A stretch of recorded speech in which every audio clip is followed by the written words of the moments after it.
ஒரு போர் வீரனுடைய முதுகுல இருக்கிற அம்பரா துணியில எவ்வளவு வில் இருக்குதோ அதே அளவுக்கான சொற்கள் எழுதுகிறவர்களுடைய கையில இருக்கணும்.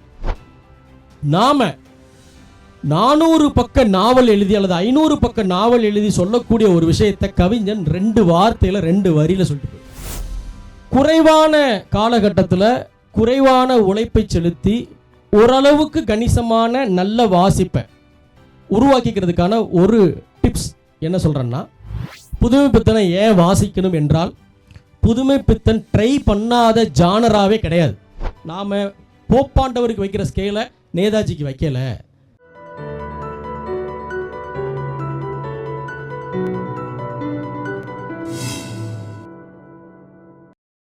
இவர் தமிழில் எழுதி வரும் முக்கிய ஆளுமை, கட்டுரையாளர், சொற்பொழிவாளர், இதழியல் ஆசிரியராக பணிபுரிந்தவர். தற்பொழுது ஊடக ஒருங்கிணைப்பாளராக இருந்து வருகிறார். இன்று 3ஆம் அமர்வில் ஓர் இளம் எழுத்தாளர் கற்க வேண்டிய முதன்மை நூல்கள் என்னும் தலைப்பின் கீழ் நம்முடன் உரையாற்ற எழுத்தாளர் செல்வேந்திரன் ஐயா அவர்களை அன்போடு அழைக்கிறோம். நல்ல விஷயங்களை தெரிந்து கொள்வதற்கும் அதை பற்றி உரையாடுறதுக்கும் வருகை தந்திருக்கக்கூடிய உங்களை வணங்கி தொடர்கிறேன். அதுக்கு முன்னாடி இந்த செஷனுக்கு முன்னாடி நம்ம கவிஞர் லகரம் ஒரு பாடல் பாடி இதை தொடங்கலான்னு நான் பார்க்குறேன். வாங்க ஒரு பாடல் பாடுங்க.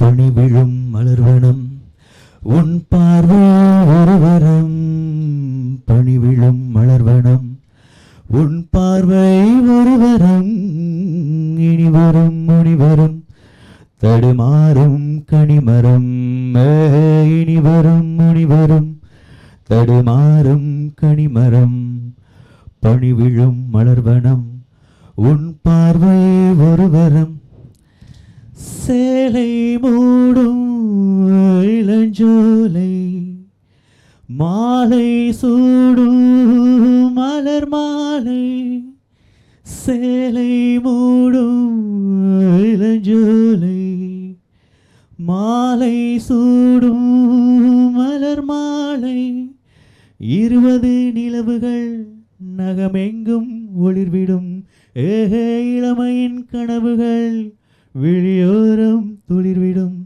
கைகள் இடைதலின் எழிகையில் இடைவெளி குறையில் எரியும் விளக்கு சிரித்து கண்கள் மூடும், பணிவிழும் மலர்வனம் உன் பார்வை ஒருவரம், பணிவிழும் மலர்வனம் உன் பார்வை ஒருவரம், இனிவரும் முனிவரும் தடுமாறும் கனிமரம், இனிவரும் முனிவரும் தடுமாறும் கனிமரம், பணிவிழும் மலர்வனம், பணிவிழும் மலர்வனம், பணிவிழும் மலர்வனம். நன்றி. நல்லா பாடினாரு. ஆமாம், இந்த பாடலுக்கும் நவீன தமிழ் இலக்கியத்திற்குமே ஒரு தொடர்பு இருக்குது. இந்த பாடலுடைய வரிகளை அடியெடுத்து ஒரு நாவல் எழுதப்பட்டது. ஜெயமோகன் வந்து 7ஆம் உலகம் அப்படின்னு ஒரு நாவல், அது அப்புறமா நான் கடவுள்னு சினிமாவாக கூட வந்தது. இந்த பாடல் தான் அந்த நாவல் உருவாகிறதுக்கான ஒரு முக்கியமான தூண்டுதலாக இருந்த ஒரு பாடல். அந்த நாவல்லையே பல இடங்களில் அந்த பாடல் வந்துக்கிட்டு இருக்கும். ஓகே, இங்கே இருக்கக்கூடிய நண்பர்களில் எவ்வளவு பேருக்கு உண்மையிலேயே ஒரு ரைட்டராக ஆக வேண்டும் என்கின்ற ஆர்வம் இருக்குது? கை தூக்கலாம்.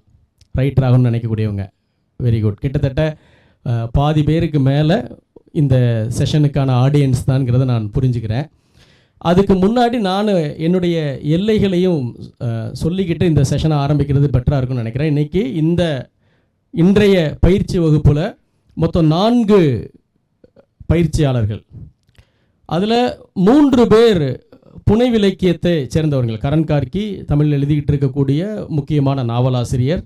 இமயம் அவர்கள், இவர் மனு சார் ஏற்கனவே சொன்ன மாதிரி நவீன தமிழ் இலக்கியத்தினுடைய 5 சமகால முக்கிய ஆளுமைகளுள் ஒருவரான இமயம். அப்புறம் மிக அதிக அளவில் புனைவு அல்லாத, அதாவது ஃபிக்ஷன் நான் ஃபிக்ஷன் ரெண்டுமே எழுதி கொண்டிருக்கக்கூடிய பா ராகவன்.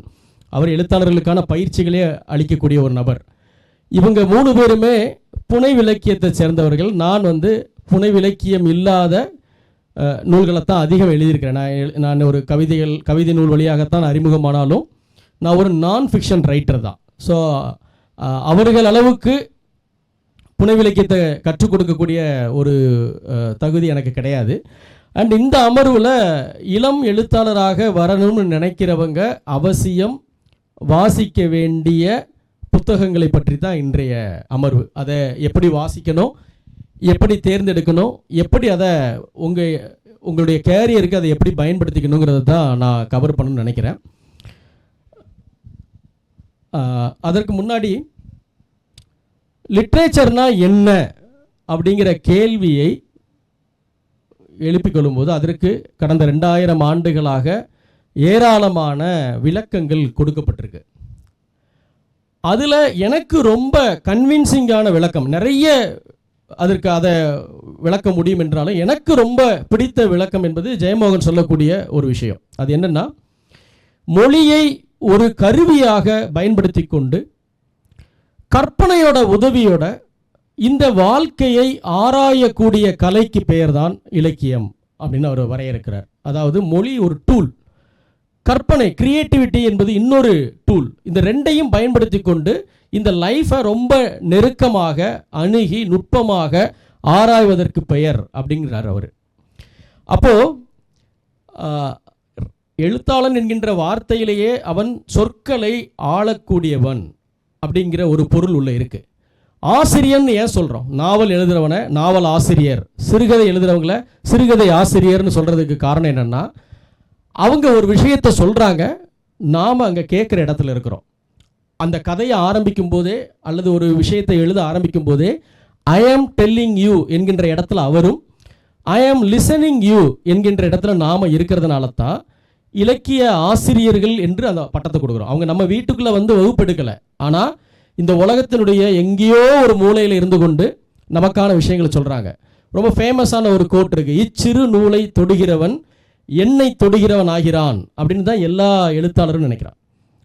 நான் எழுதின ஒரு புத்தகத்தை நியூஸ் வால் விட்மனுடைய வரியது, எங்கேயோ இருக்கக்கூடிய ஒரு நபர் தொட்டு படிக்கிறார் என்றால் அவர் என்னை தொடுறாருன்னு தான் அர்த்தம். ஆக ஏன் ஒரு ரைட்டருக்கு லாங்குவேஜ் முக்கியம் என்றால் அவனுடைய கச்சா பொருள் அவனுடைய மொழி தான். ஆகவே அவன் முதன்மையாக ஒரு ரைட்டருக்கு இருக்க வேண்டிய தகுதிகளில் ஒன்று அவனுக்கு இந்த லாங்குவேஜ் மேலே இருக்கக்கூடிய கண்ட்ரோல். அப்போ லாங்குவேஜ் மேலே ஒருவனுக்கு கண்ட்ரோல் எப்போ வரும் அப்படின்னா, நாஞ்சில் நாடன் கம்பனின் அம்பராத்துணி அப்படின்னு ஒரு புத்தகம் எழுதியிருக்கார். அந்த புத்தகத்துடைய சாராம்சமான விஷயம் என்னன்னா, அதுதான் கிட்டத்தட்ட நாஞ்சில் நாடனுடைய வாழ்க்கை செய்தின்னே சொல்லலாம். ஒவ்வொரு மேடையிலுமே அவர் என்ன சொல்றாருன்னா, தமிழ் மொழியில நம்முடைய லெக்சிகன்ல நம்முடைய அகராதியில் நம்ம தொகுத்திருக்கிற சொற்கள் 1,60,60,000 சொற்கள் இருக்கு. நம்முடைய மெட்ராஸ் யூனிவர்சிட்டி போட்டிருக்கிற அல்லது வேற லெக்சிகன்ஸ் படி பார்த்தா, அது இல்லாமல் வட்டார வழக்கு அகராதிகள்ங்கிற பெயரில் தமிழில் டிக்ஷனரிஸ் உருவாக்கப்பட்டிருக்கு.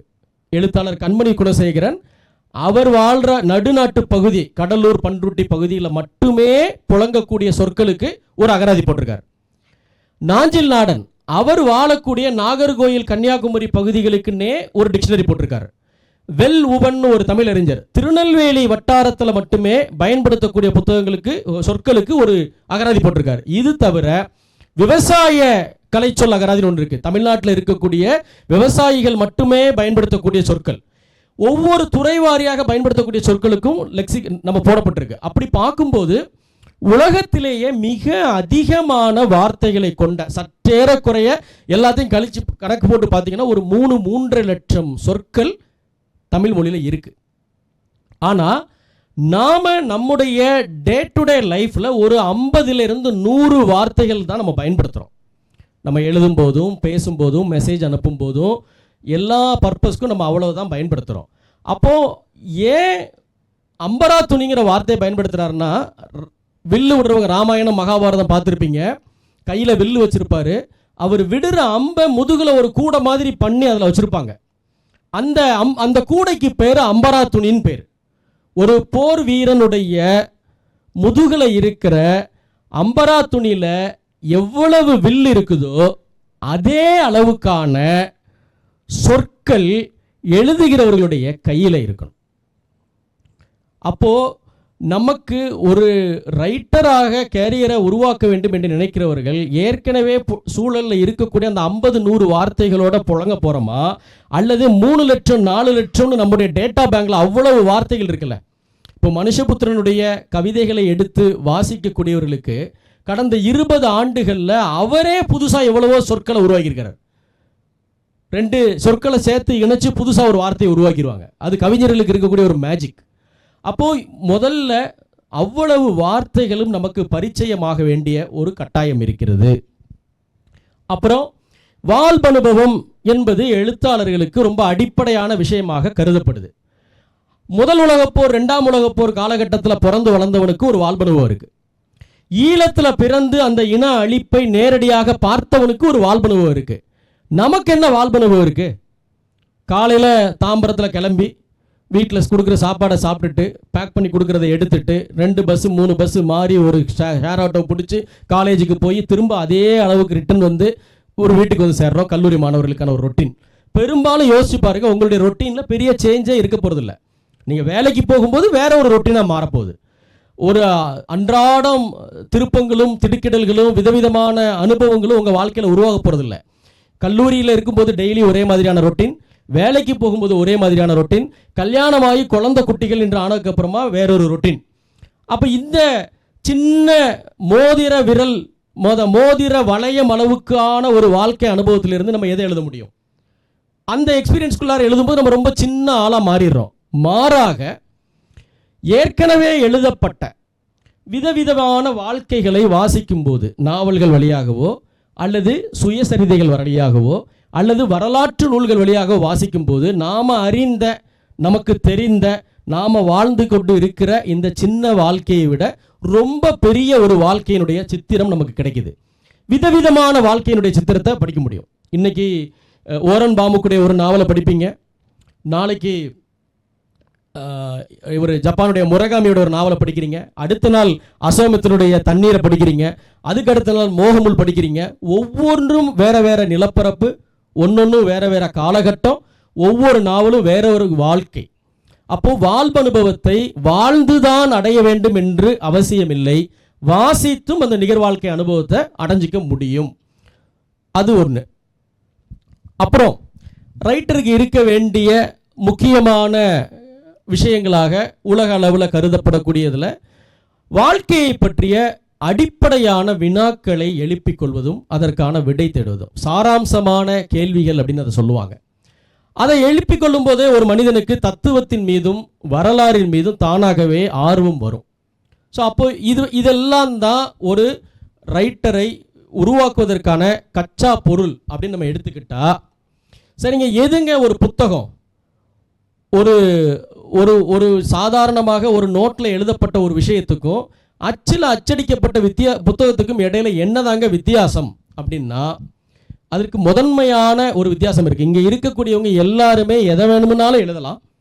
இன்றைக்கி இருக்கிற பிரிண்ட் ஆன் டிமாண்ட் மாதிரியான விஷயத்தில் ஒரு 500 ரூபாய் செலவில் நீங்கள் ஒரு 15-20 புத்தகத்தை பப்ளிஷ் பண்ணிட முடியும். அவ்வளவு சாத்தியம் இருக்குது. ஆனால் அது உண்மையிலேயே ஒரு புத்தகமாக அதை மாற்றக்கூடிய மேஜிக் என்ன? நீங்கள் சாதாரணமாக எழுதுகிறவங்க டைரியோ அல்லது கவிதைகளோ அல்லது வேற ஏதோ ஒரு விஷயத்தையோ புத்தகமாக மாற்றக்கூடிய விஷயங்கள்ல மிக முக்கியமானது பிரிதொன்றில்லாத தன்மை என்று சொல்லக்கூடிய எக்ஸ்க்ளூசிவிட்டி. யாராலையும் சொல்ல முடியாத ஒன்று. நான் ஒரு விஷயத்தை எக்ஸ்க்ளூசிவாக எழுதியிருக்கேன், அது இதற்கு முன்பு இல்லை. கலை அப்படின்னாலே இதற்கு முன்பு இல்லாதது, ஏற்கனவே இருக்கிற ஒன்றை எழுதி கொண்டு அதை கலை அப்படின்னு சொன்னால் யாரும் ஒத்துக்க மாட்டாங்க. இப்போ ஏற்கனவே இருக்கக்கூடிய ஒரு கவிதையை மனுஷபுத்திரன் ஐயா எழுதிட்டு வந்து அதை கவிதைன்னு சொன்னால் நீங்கள் ஒத்துக்க மாட்டீங்க.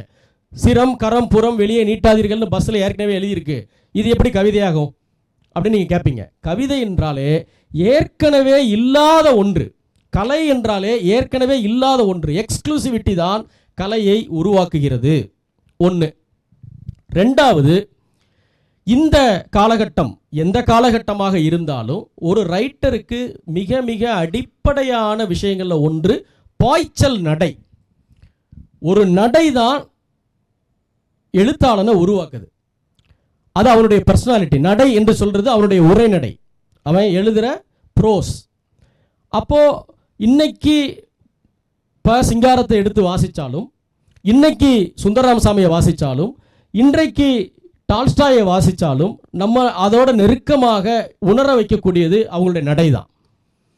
சிலர் சொல்லுவாங்க நடை என்பது காலத்தால் பழமையாயிடும், அப்படி ஒன்று கிடையாது. ஆகவே உரைநடையிலேயோ அலங்காரத்திலேயோ ஒருத்தர் கவனம் செலுத்தக்கூடாது என்று கருதக்கூடிய ஸ்கூல் இருக்குது. ஆனால் அப்படி இல்லை. நீங்கள் எழுதுகிற ஒரு விஷயம் எனக்கு ஒரு விஷயத்தை கன்வே பண்ணலைன்னா அதனால் என்ன புண்ணியம் இருக்குது? நீங்கள் எழுதுகிற ஒரு விஷயம் ஒரு 5 வருஷத்தில் 6 வருஷத்தில் பழசாக போயிடும்னா அதனால் என்ன புண்ணியம் இருக்குது? ஆக என்ன பொறுத்த மட்டுக்கும் ஒரு ரைட்டர் என்பவன் முதன்மையாக அவனுடைய நடை தான்.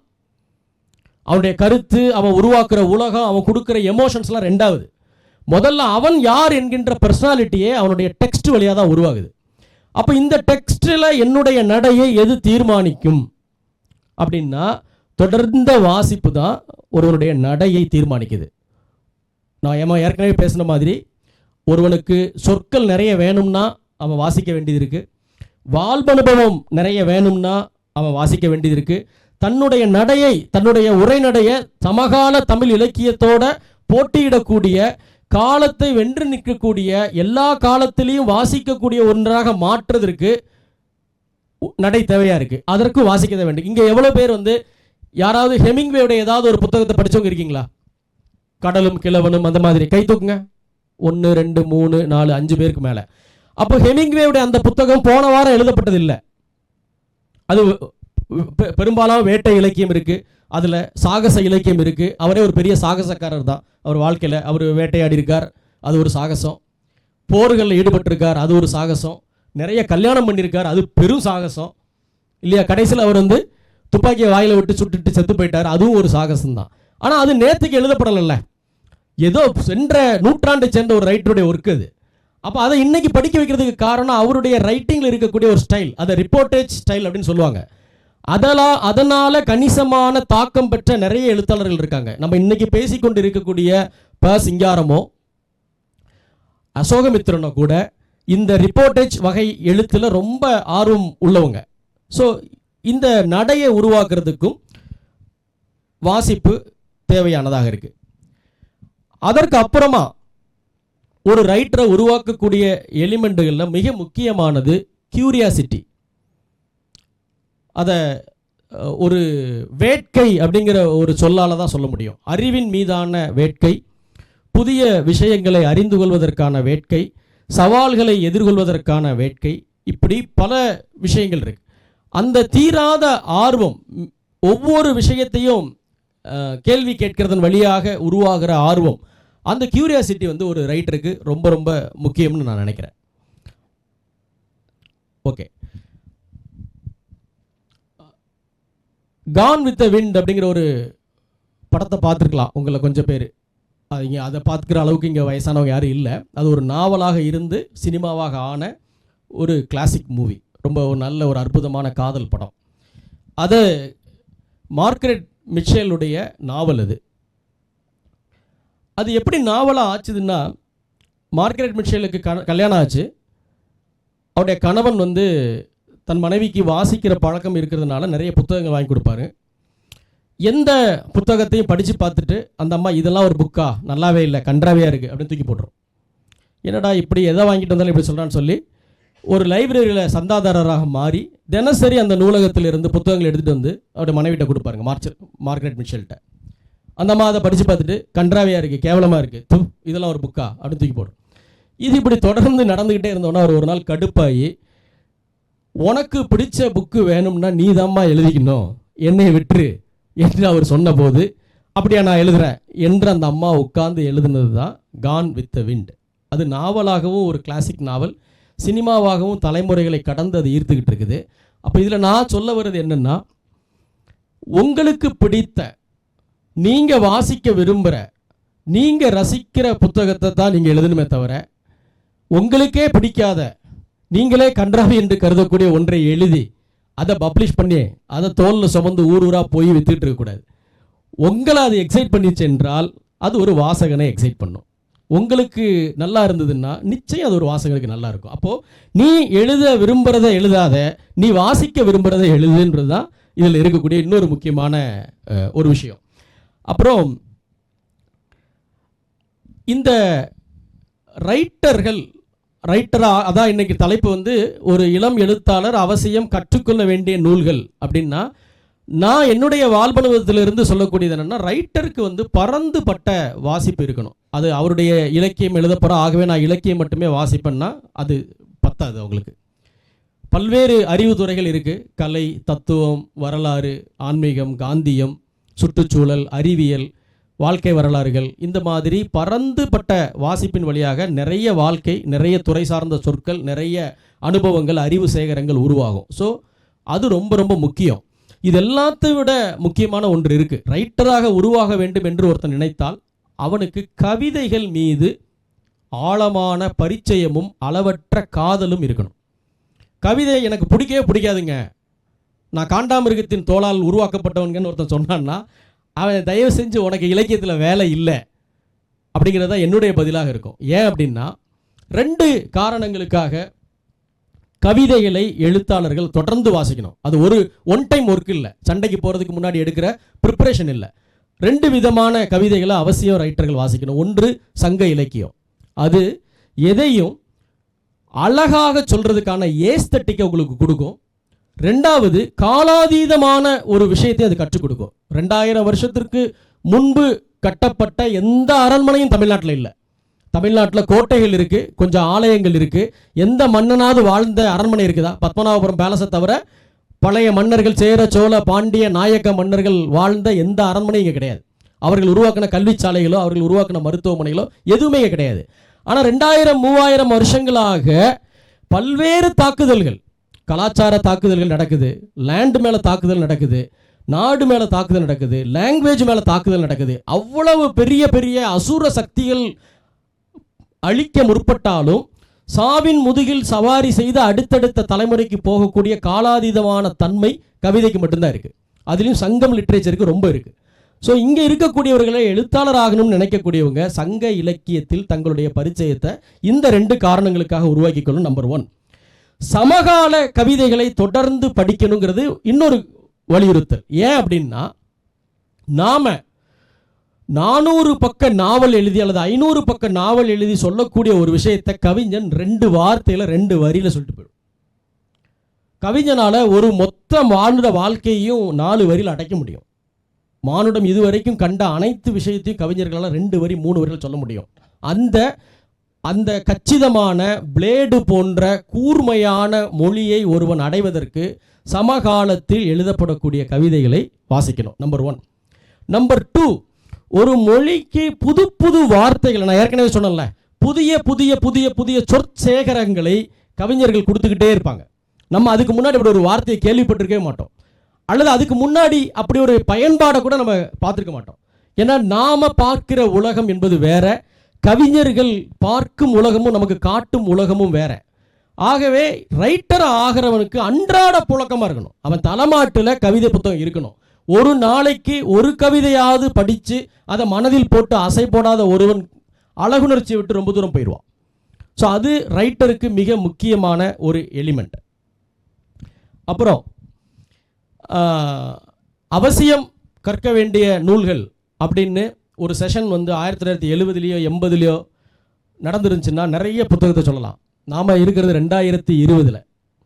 ஒவ்வொருத்தருடைய ஸ்க்ரீன் டைமும் மினிமம் 4 hours 5 hours இருக்கக்கூடிய ஒரு காலகட்டத்தில் இந்தந்த புத்தகங்கள்லாம் படிங்க என்று ஒரு பட்டியலை கொடுத்து இதெல்லாம் நீங்கள் அவசியம் கற்றுக்கொள்ளுங்கள் அப்படின்னு சொன்னால் அது ரொம்ப சவாலான ஒரு விஷயமா இருக்கக்கூடும்.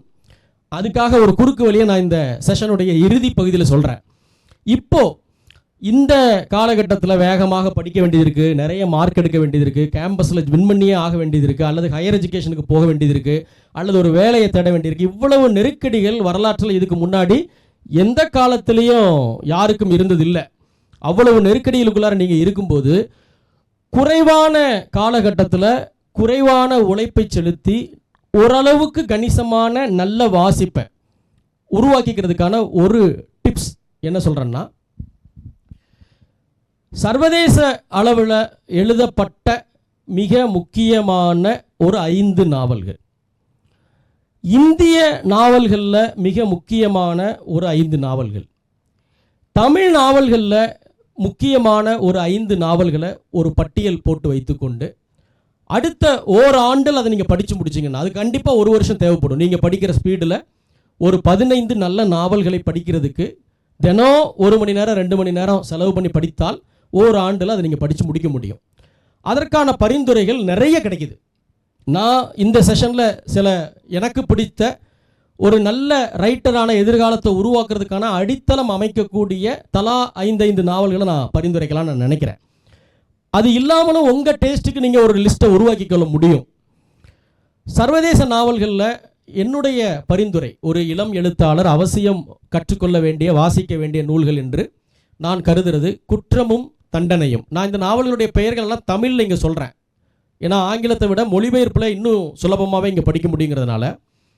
போரும் அமைதியும் படிக்கலாம், புத்துயிர்ப்பு படிக்கலாம், கரமசோ பிரதர்ஸ் படிக்கலாம், மார்க்வேஸனுடைய தனிமையின் நூற்றாண்டுகள் படிக்கலாம், காஃப்காவுடைய நாவல் உருமாற்றம்ன்ற பேரில் தமிழில் சிறப்பாக மொழிபெயர்க்கப்பட்டிருக்குது, இதெல்லாம் படிக்கலாம். ஒரு 5 சிறந்த சர்வதேச நாவல்களை படித்த ஒரு மன நிறைவை இவை உங்களுக்கு கொடுக்க முடியும். இது எல்லாமே வெவ்வேறு காலகட்டத்தை சேர்ந்தவை. டால்ஸ்டாய், தஸ்தவெஸ்கி, அப்புறம் காஃப்கா, மார்க்வேஸ் என்று வெவ்வேறு நிலப்பரப்புகளைச் சேர்ந்த ரைட்டர்களுடைய நாவல்கள் இவை.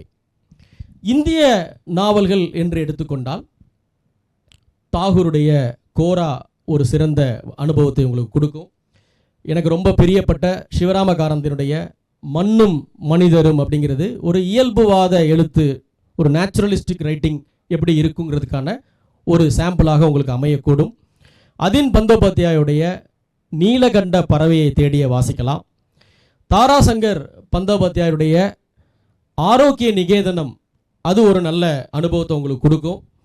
வரலாற்றின் மீது ரொம்ப ஆர்வம் இருக்குன்னாக்க பொன்னியின் செல்வன் மாதிரியான நாவல்களை நான் படிச்சிருக்கேன், எனக்கு அந்த மாதிரி ஒரு உணர்ச்சியை கொடுக்கக்கூடிய நாவல் வேணும் அப்படின்னு நினச்சிங்கன்னா, நான் படித்ததிலே மிக மிக சுவாரஸ்யமான இந்திய வரலாற்று நாவல் வந்து சிக்கவீர ராஜேந்திரா. அது வந்து மாஸ்தி வெங்கடேச ஐயர்னு ஒரு ரைட்டர் எழுதின மடிக்கேரி என்கின்ற ஒரு சமஸ்தானம், ஒரு பேரரசு, அதனுடைய வீழ்ச்சியை பற்றின ஒரு பரபரப்பான நாவல். அதை படித்து பார்க்கலாம், அது ரொம்ப சுவாரஸ்யமாக இருக்கும். அதே மாதிரி குர்ரதுடைய அக்னி நதி, அதுவும் தமிழில் மொழிபெயர்க்கப்பட்டு சிறப்பான நிறைய ரீடிங் உருவான இந்திய நாவல்களுடைய பட்டியல் இது. இது தவிர எனக்கு புன்னத்தில் குஞ்சப்துல்லாவுடைய மீசான் கற்களும் எனக்கு ரொம்ப பிரியமான ஒரு நாவல். இதில் ஏதான ஒரு 5 நாவல்களை, இந்திய நாவல்களை படித்து பார்க்கலாம். தமிழ் நாவல்களில் ஒரு 4-5 எனக்கு பிரியமான விஷயத்தை சொல்கிறேன், அது உங்களுக்கு உதவக்கூடும். 1,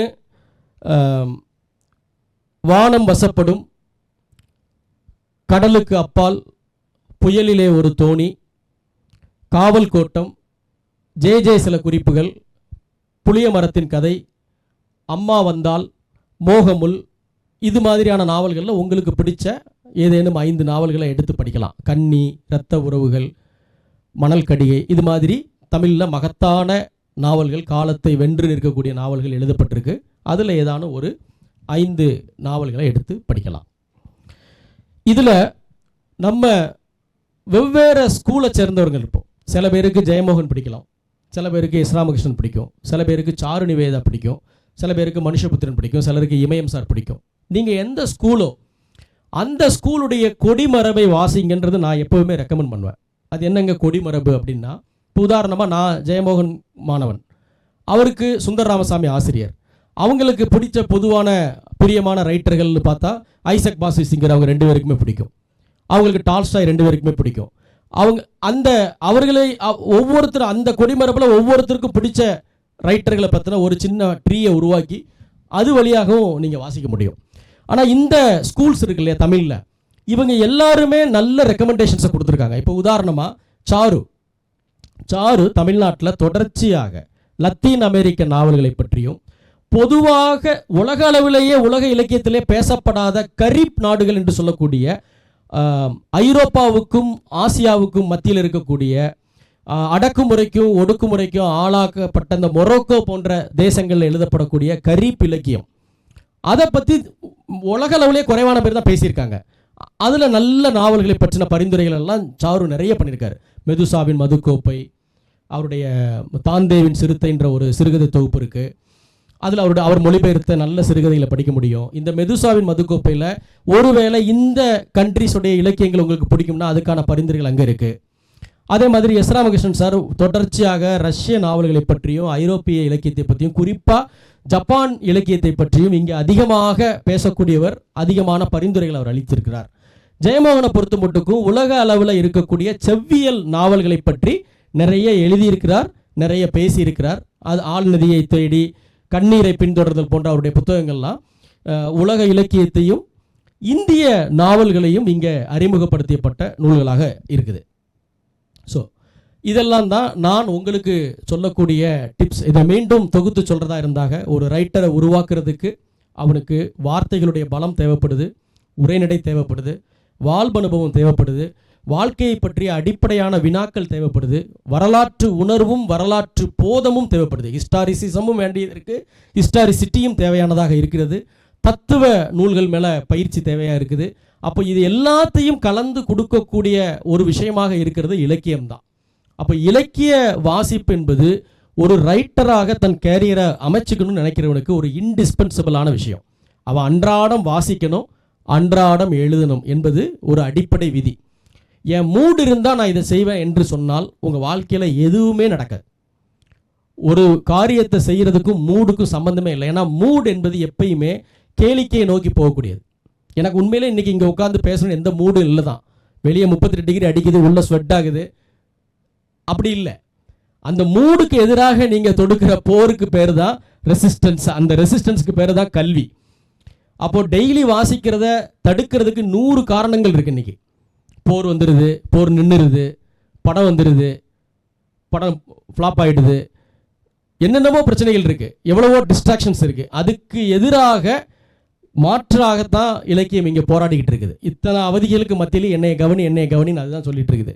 அப்போது இது ரெண்டுமே ஒரு அன்றாட வேலையாக மாறணும், ரைட்டிங் ரீடிங் ரெண்டுமே. அப்போ ரைட்டிங்கில் குறைந்தபட்சம் 1000 சொற்களை ஒரு நித்திய கடமையாக, எவ்வளவு பயணங்கள் போனாலும், உடம்பு எவ்வளவு சரியில்லாமல் இருந்தாலும் அதை செய்யணுன்றது தான் உலகம் முழுக்க இருக்கக்கூடிய முன்னோடி எழுத்தாளர்கள் பரிந்துரைக்கிறது. அதுதான் சரி. எவ்வளோ நேரம் இருக்குது? இன்னும் டைம் இருக்கா சார்? ஓகே சரி. இப்போது என்னை தனிப்பட்ட முறையில் பாதித்த என்னுடைய உரைநடையில் அல்லது என்னுடைய சிந்தனையில், என்னுடைய கலை இலக்கிய கோட்பாட்டுகளில் ஆதிக்கம் செலுத்தக்கூடிய எனக்கு பிடித்த சில எழுத்தாளர்களும் அவர்களுடைய புத்தகங்களை பற்றி பேசலாம் நான் நினைக்கிறேன். முதன்மையாக எனக்கு ரொம்ப என்னை இள வயதிலேயே ஈர்த்த எழுத்தாளர்களில் முக்கியமானவர் புதுமைப்பித்தன். புதுமைப்பித்தனை தமிழ் சிறுகதைகளின் தந்தை என்று சொல்லுவார்கள்.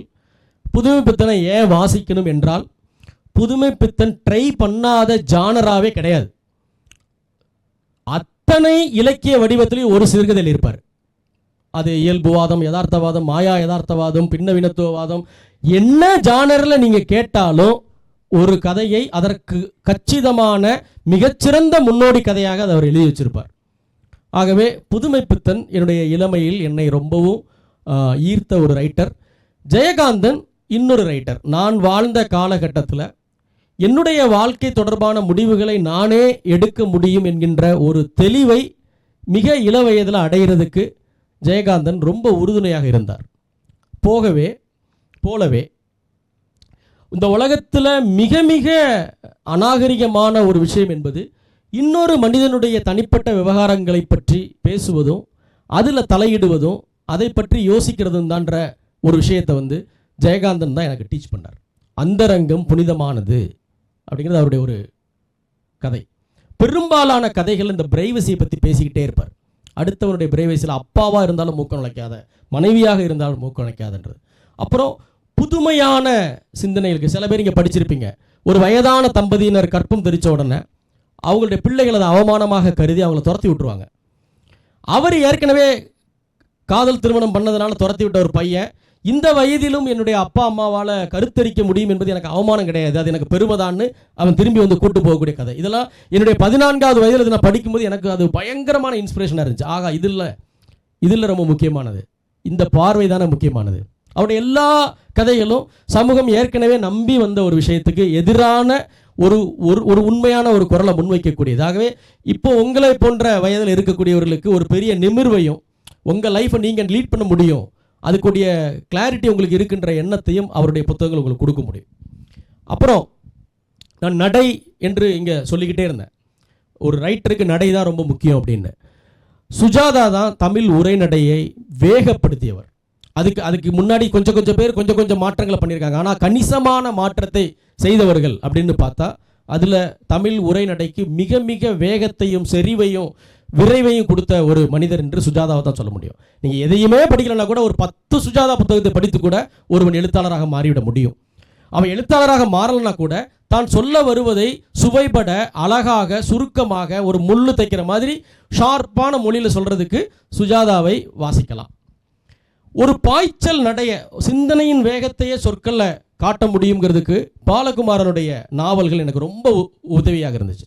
அதாவது ஒரு மனிதனுக்கு அவன் சொல்ல வர்ற விஷயமும் அவனுடைய சிந்தனை ரெண்டும் ஒரே வேகத்தில் பின்னி பிணைந்து போகக்கூடிய ஒரு பாய்ச்சல். இன்றைக்கி இருக்கக்கூடிய நவீன இலக்கிய வாசகர்கள் இந்த 2 பேரையும் ஒரு கேளிக்கை எழுத்தாளர் என்று மதிப்பிடுவாங்க. வணிக பத்திரிகைகளில் வணிகத்தின் தேவைக்காக எழுதியவர்கள், அவர்களால் ஒன்றுமே பெரிய தமிழ் மொழிக்கு ஒரு பாதிப்பு உருவாகலை என்று கருதக்கூடியவர்கள் இருக்காங்க. ஆனால் அப்படி கிடையாது. இவர்கள் எழுத்தையும் தாண்டி வாசகர்களுடைய வாழ்க்கையிலேயே பெரிய பாதிப்புகள் உருவாக்கினவங்க. இந்த சென்னையில் இந்த மவுண்ட் ரோட்டில் பாலகுமாரனால் ஊக்கம் பெற்று தொழிலதிபர்கள் ஆனவங்க எத்தனையோ பேர் இருக்காங்க. இந்த மவுண்ட் ரோட முனையிலிருந்து இந்த முனை வரைக்குமே ஒரு 1,00,000 பாலகுமாரனால் உருவான ஆளுமைகள் இருக்க முடியும். அந்த அளவுக்கு தனி மனித வாழ்க்கையில் மாபெரும் பாதிப்பை ஏற்படுத்துறவங்க அதுக்கு முன்னையும் கிடையாது பின்னையும் கிடையாது. ஸோ அதை நீங்கள் படித்து பார்க்கலாம்.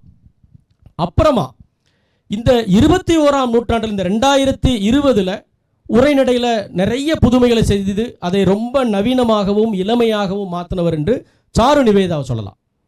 அவர் இந்த லாங்குவேஜில் இன்றைய காலகட்டத்திற்கும் ஏற்ற மாதிரி, ஆனால் அதே சமயத்தில் அவருடைய கருத்துக்களில் அவருடைய நம்பிக்கைகளில் எந்த சமரசமும் இல்லாமல் இருக்கார். ஏன்னா அவருடைய நம்பிக்கை எதுவுமே தமிழ் சமூகத்தால் ஏற்றுக்கொள்ளப்பட்டது அல்ல. அவர் ஒரு பிரிஸ்டைன் சொசைட்டியாகத்தான் தமிழ்நாட்டை பார்க்குறார். அவருடைய பார்வை கோணத்தையுமே இங்கே தொடர்ந்து தன்னுடைய உரைநடையில் கொண்டு வந்து வைக்கிறார். அதுபோலவே வெவ்வேறு விதமான நடைகளை நீங்கள் உணர்ந்து கொள்ளவும் பயிற்சி பெறவும் அவசியம் வாசிக்க வேண்டிய எழுத்தாளர்களில் மிக முக்கியமானவர்களில் ஒருவர் ஜெயமோகன். நாஞ்சில் நாடன் ஒரு சாமியாடியினுடைய சன்னதம், அதாவது சாமியாடினா ஊர் கொடைகளில் சாமியாடுறவன் குறி சொல்லுவான் இல்லையா, அவன் ஒரு மொழி இருக்குல்ல, அதையும் சமகால மொழியையும் சேர்த்து இணைத்த ஒரு சன்னத மொழியை நாஞ்சில் நாடன் உருவாக்கியிருக்கார். அதை பார்க்கலாம், படித்து பார்க்கலாம். மிக மிக குறைவான சொற்களில் ஒரு முழுமையான கிராண்ட் பிக்சர் அவர் அதை உருவாக்குறவர் வந்து அசோகமித்திரன். இப்போ அசோகமித்திரனுடைய கதைகளில் எந்த கதாபாத்திரத்தை பற்றியும் சின்ன டிஸ்கிரிப்ஷன் கூட இருக்காது. அவர் இப்படி இருப்பார், இவ்வளோ உயரமாக இருப்பார், மாநிறமாக இருப்பார், தோலில் ஒரு துண்டு போட்டிருப்பார், காலில் தோல் செருப்பு போட்டிருப்பார், எந்த குறிப்பும் இருக்காது. ஆனால் நீங்கள் அவரை கண்ணில் பார்த்துருவீங்க. அதுதான் அசோகமித்திரனுடைய மேஜிக். மிக மிக குறைவான சொற்களை பயன்படுத்தி கொண்டு ஒரு பெரிய கிராண்ட் பிக்சரை நீங்கள் ரியல் லைஃப்பை வாழக்கூடிய ஒரு எக்ஸ்பீரியன்ஸை அசோகமித்திரனால் உருவாக்க முடியும். இன்னொன்று, இந்த உரைநடைக்குள்ளாரே கவித்துவமான அழகுகளையும் பல்வேறு உள்மடிப்புகளையும் நகாசுகளையும் செய்யக்கூடிய 2 ரைட்டர்ஸ்னு சொல்கிறதாக இருந்தால், ஒன்று தி ஜானகிராமருடைய கதைகளை வாசிக்கலாம். அதே மொழியை ஒரு சௌந்தரிய லகரியை போல ஒரு மேஜிக் மேனுடைய ஒரு மந்திர உச்சாடனம் போல மாற்றக்கூடிய இன்னொரு ரைட்டர் லாச ராமாமிர்தம். நீங்கள் இதுவரைக்கும் படிச்சுட்டு வந்த எந்த ரைட்டரை போலவும் இல்லாத, இது கவிதையா கதையா பொயட்ரியா அல்லது ஒரு பாடலா அப்படிங்கிற ஒரு பெரிய ஒரு திகைப்பையும் களிப்பையும் லாச ராமாமிர்தத்தால் உங்களுக்கு ஊட்ட முடியும். அப்புறம் தமிழில் எழுதி கொண்டிருக்கக்கூடிய உலக எழுத்தாளர்கள் என்று 2 பேரை சொல்லலாம். 2 பேருமே ஈழத்தைச் சேர்ந்தவர்கள். அவர்கள் தான் வந்து பேஜ் டர்னர்னு சொல்லக்கூடிய வார்த்தைக்கு மிக கச்சிதமான உதாரணமாக விளங்கக்கூடியவர்கள். ஒருவர் கனடாவில் வசிக்கக்கூடிய முத்துலிங்கம். அவருடைய எந்த ஒரு வரியும், எந்த ஒரு புத்தகமும், எந்த ஒரு கதையும், எந்த ஒரு கட்டுரையும் இதுவரைக்கும் தன் வாசகனை ஏமாத்தினதில்லை. அவன் அதை படித்து முடித்த உடனே முதல்ல என்ன ஃபீல் பண்ணுவான்னா, இதுதான் நான் எனக்கு கொடுத்து கொண்ட முதல் பரிசு, அல்லது இதுதான் இன்றைய தினத்தில் எனக்கு வாய்த்த, நானே எனக்கு கொடுத்த ஒரு சிறந்த பரிசு என்கின்ற உணர்ச்சியை முத்துலிங்கம் என்கின்ற ஒரு எழுத்தாளர் உங்களுக்கு ஊட்டக்கூடும். இன்னொன்று, சமகாலத்தில் ஒரு கச்சிதமான வடிவம், கதையும் பாய்ச்சல் கதையாக இருக்கும், ஒவ்வொரு வரியும் சுவாரஸ்யமாக இருக்கும், கையில் எடுத்தால் கீழே வைக்க விடாது. ஆனால் அதே சமயத்தில் இன்டர்நேஷ்னல் ஸ்ட்ரக்சருக்குள்ளார ஒரு நியூயார்க்கரில் ஒரு கதை வந்தால் என்ன ஸ்ட்ரக்சர் இருக்குமோ, ஒரு கிராண்டா மேகசினில் ஒரு கதை பப்ளிஷ் ஆனால் என்ன ஸ்ட்ரக்சரில் இருக்குமோ அந்த ஸ்ட்ரக்சரில் இருந்து சிறிதும் விலகாத கதைகளை எழுதக்கூடியவர் என்று சோபா சக்தி. அவர் பிரான்ஸில் இருக்கிறாரு, ஈழத்தை சேர்ந்த எழுத்தாளர். அவருடைய கதைகளை நீங்கள் படித்து பார்க்கலாம். இது எல்லாமே வடிவங்களுக்காக, உரைநடைக்காக, கதை கருக்களுக்காக நீங்கள் படிக்க வேண்டிய ரைட்டர்கள். இது தவிர புனைவாசிரியர்கள் அல்லாத பிற துறைகளை பற்றியும் இதே அளவுக்கு சுவாரஸ்யத்தோடு எழுதக்கூடியவர்கள் நிறைய பேர் இருக்காங்க. குறிப்பாக தியோடர் பாஸ்கரன், அவருடைய பல நூல்கள் உயிர்மையில் பிரசுரம் பண்ணப்பட்டிருக்கு. தமிழில் சூழலியல் என்று சொல்லக்கூடிய சுற்றுச்சூழல் சார்ந்த போதத்தை உருவாக்கின அவர் தான். ஒரு காட்டுக்கு போனால் பீர் குடிச்சிட்டு பாட்டில் போடக்கூடாதுங்கிறதுலேருந்து, ஒரு பிளாஸ்டிக்கால் என்ன ஆகுங்கிறதுலேருந்து, நாம் வாழக்கூடிய இந்த சுற்றுச்சூழலை நாம் கவனிச்சுக்கணும், இந்த உயிர் சூழல் சேதப்படாமல் வாழணுன்ற ஒரு போதத்தை தமிழ்நாட்டில் உருவாக்கின நபர் என்றால் அவர் தான். மிக மிக மிக சுவாரஸ்யமான உரைநடையில் அவர் எழுதியிருக்கிறார். நாட் ஓன்லி சுற்றுச்சூழல், சினிமாவை பற்றியும் ரொம்ப சுவாரஸ்யமான கட்டுரையில் எழுதியிருக்கிறார். கடல், நாம் இன்னைக்கு பார்த்துக்கிட்டு இருக்கக்கூடிய உலகம் ஒன்றுமே கிடையாது, கடல் தான் மகத்தான உலகம்னு இப்போ டேவிட் அட்டன்பரோ அவருடைய பிறந்தநாள் செய்தி, நீங்கள் எது ரொம்ப எக்ஸைட்டடாக சொல்கிறீங்கன்னு அவர்கிட்ட கேட்டபோது போன வாரம் சொன்னார், நாம் பார்த்துட்டு இருக்கிற காடு ஒரு காடு இல்லை, நாம் வாழ்ந்துட்டு இருக்கிற இந்த உலகம், பனிமலை, மலைகள், பிரதேசம், இதெல்லாம் ஒன்றுமே கிடையாது. கடல் என்கின்ற ஒரு விஷயத்துடைய இருக்கக்கூடிய அற்புதமும் பரவசமும், அந்த பேர் உலகம்ங்கிறது இந்த உலகத்தோட பல மடங்கு பெருசு அப்படின்னு அவர் சொன்னார். அந்த உலகத்தின் ரகசியங்களை மிக சுவாரஸ்யமான மொழியில் எழுதக்கூடிய ஒரு ரைட்டர்னு வரிதையா கான்ஸ்டன்டின். நம்ம கரையில் நின்று கடலை பார்க்குறோம், அவங்க கடலில் நின்று இந்த கரையை பார்த்து எழுதக்கூடிய ஒர்க்குகளாக அது இருக்குது. ஸோ பிற துறை நூல்களை படிக்கிறதுல முக்கியமான சமகாலத்தில் வாழக்கூடிய மாபெரும் அறிஞர், தலித் சிந்தனையாளர் டி தர்மராஜ் ஒரு கருத்தை எப்படி வலுவான சொற்களில் எவ்வளவு தர்க்கபூர்வமாக எதிரியை கூட ஒற்றுக்கொள்ளக்கூடிய, மாற்று கருத்து இருக்கிறவர்கள் கூட புரிஞ்சுக்கிற மாதிரி ஒரு விஷயத்தை எப்படி ப்ரெசென்ட் பண்ணணுங்கிறதுக்கு டி தர்மராஜ், ஸ்டாலின் ராஜாங்கம் போன்ற ஆசிரியர்களுடைய நூல்கள் உங்களுக்கு இன்றைய சமகால அரசியலை பற்றிய பார்வையை உருவாக்குறதுக்காக உதவக்கூடும். இது தவிர நான் விரும்பி வாசிக்கக்கூடிய ரைட்டர்களில் வண்ணதாசன், எஸ் ராமகிருஷ்ணன் சார், பா திருச்செந்தாளை, போகன் சங்கர், இசை, இப்படி நிறைய பேர் இருக்காங்க. இங்கே இந்த செஷனுடைய நோக்கம் நிறைய பெயர்களை சொல்லி உங்களை வீழ்த்திடக்கூடாது என்பதாக இருந்தாலும் கூட என்னை கட்டுப்படுத்திக்க முடியாமல் நான் நிறைய ரைட்டர்களுடைய பெயர்களை இங்கே சொல்கிறேன். அது தமிழ் இலக்கிய வாசகர்களுடைய ஒரு ஒரு ஸ்பான்டேனியஸ் தான். அது நான் இவ்வளவு பெயர்களை சொல்லி உங்களை சலிப்பூட்டக்கூடாதுன்றதான் என்னுடைய எண்ணமாக இருந்துச்சு. உங்களோட ஒரு ரெண்டு தரப்பு உரையாடலாக இதை வைக்கணும் தான் நினச்சேன். இருந்தாலும் என்ன மீறி இந்த சொற்கள்லாம், ஐயோ இவங்க பெயரெல்லாம் சொல்லாமல் விட்டுறக்கூடாது, இவங்களுக்கு தெரியட்டும், இவங்க யாராவது ஒருத்தருக்கு அது பயன்படட்டும் என்று ஒரு ஆர்வத்தினால அதை நான் சொல்கிறேன். சரி, இது எதையுமே படிக்க முடியாதுங்க, இப்போ உடனடியாக கிராஷ் கோர்ஸ் ஒன்று சொல்லுங்க, 6 மாதத்தில் எழுத்தாளர் ஆகணுங்க, ஒரு கிராஷ் கோர்ஸ் சொல்லுங்க அப்படின்னா அதுக்கு ஒரு பட்டியல் வச்சிருக்கிறேன். வேணுமா வேண்டாமா? சொல்ல மாட்டேன்.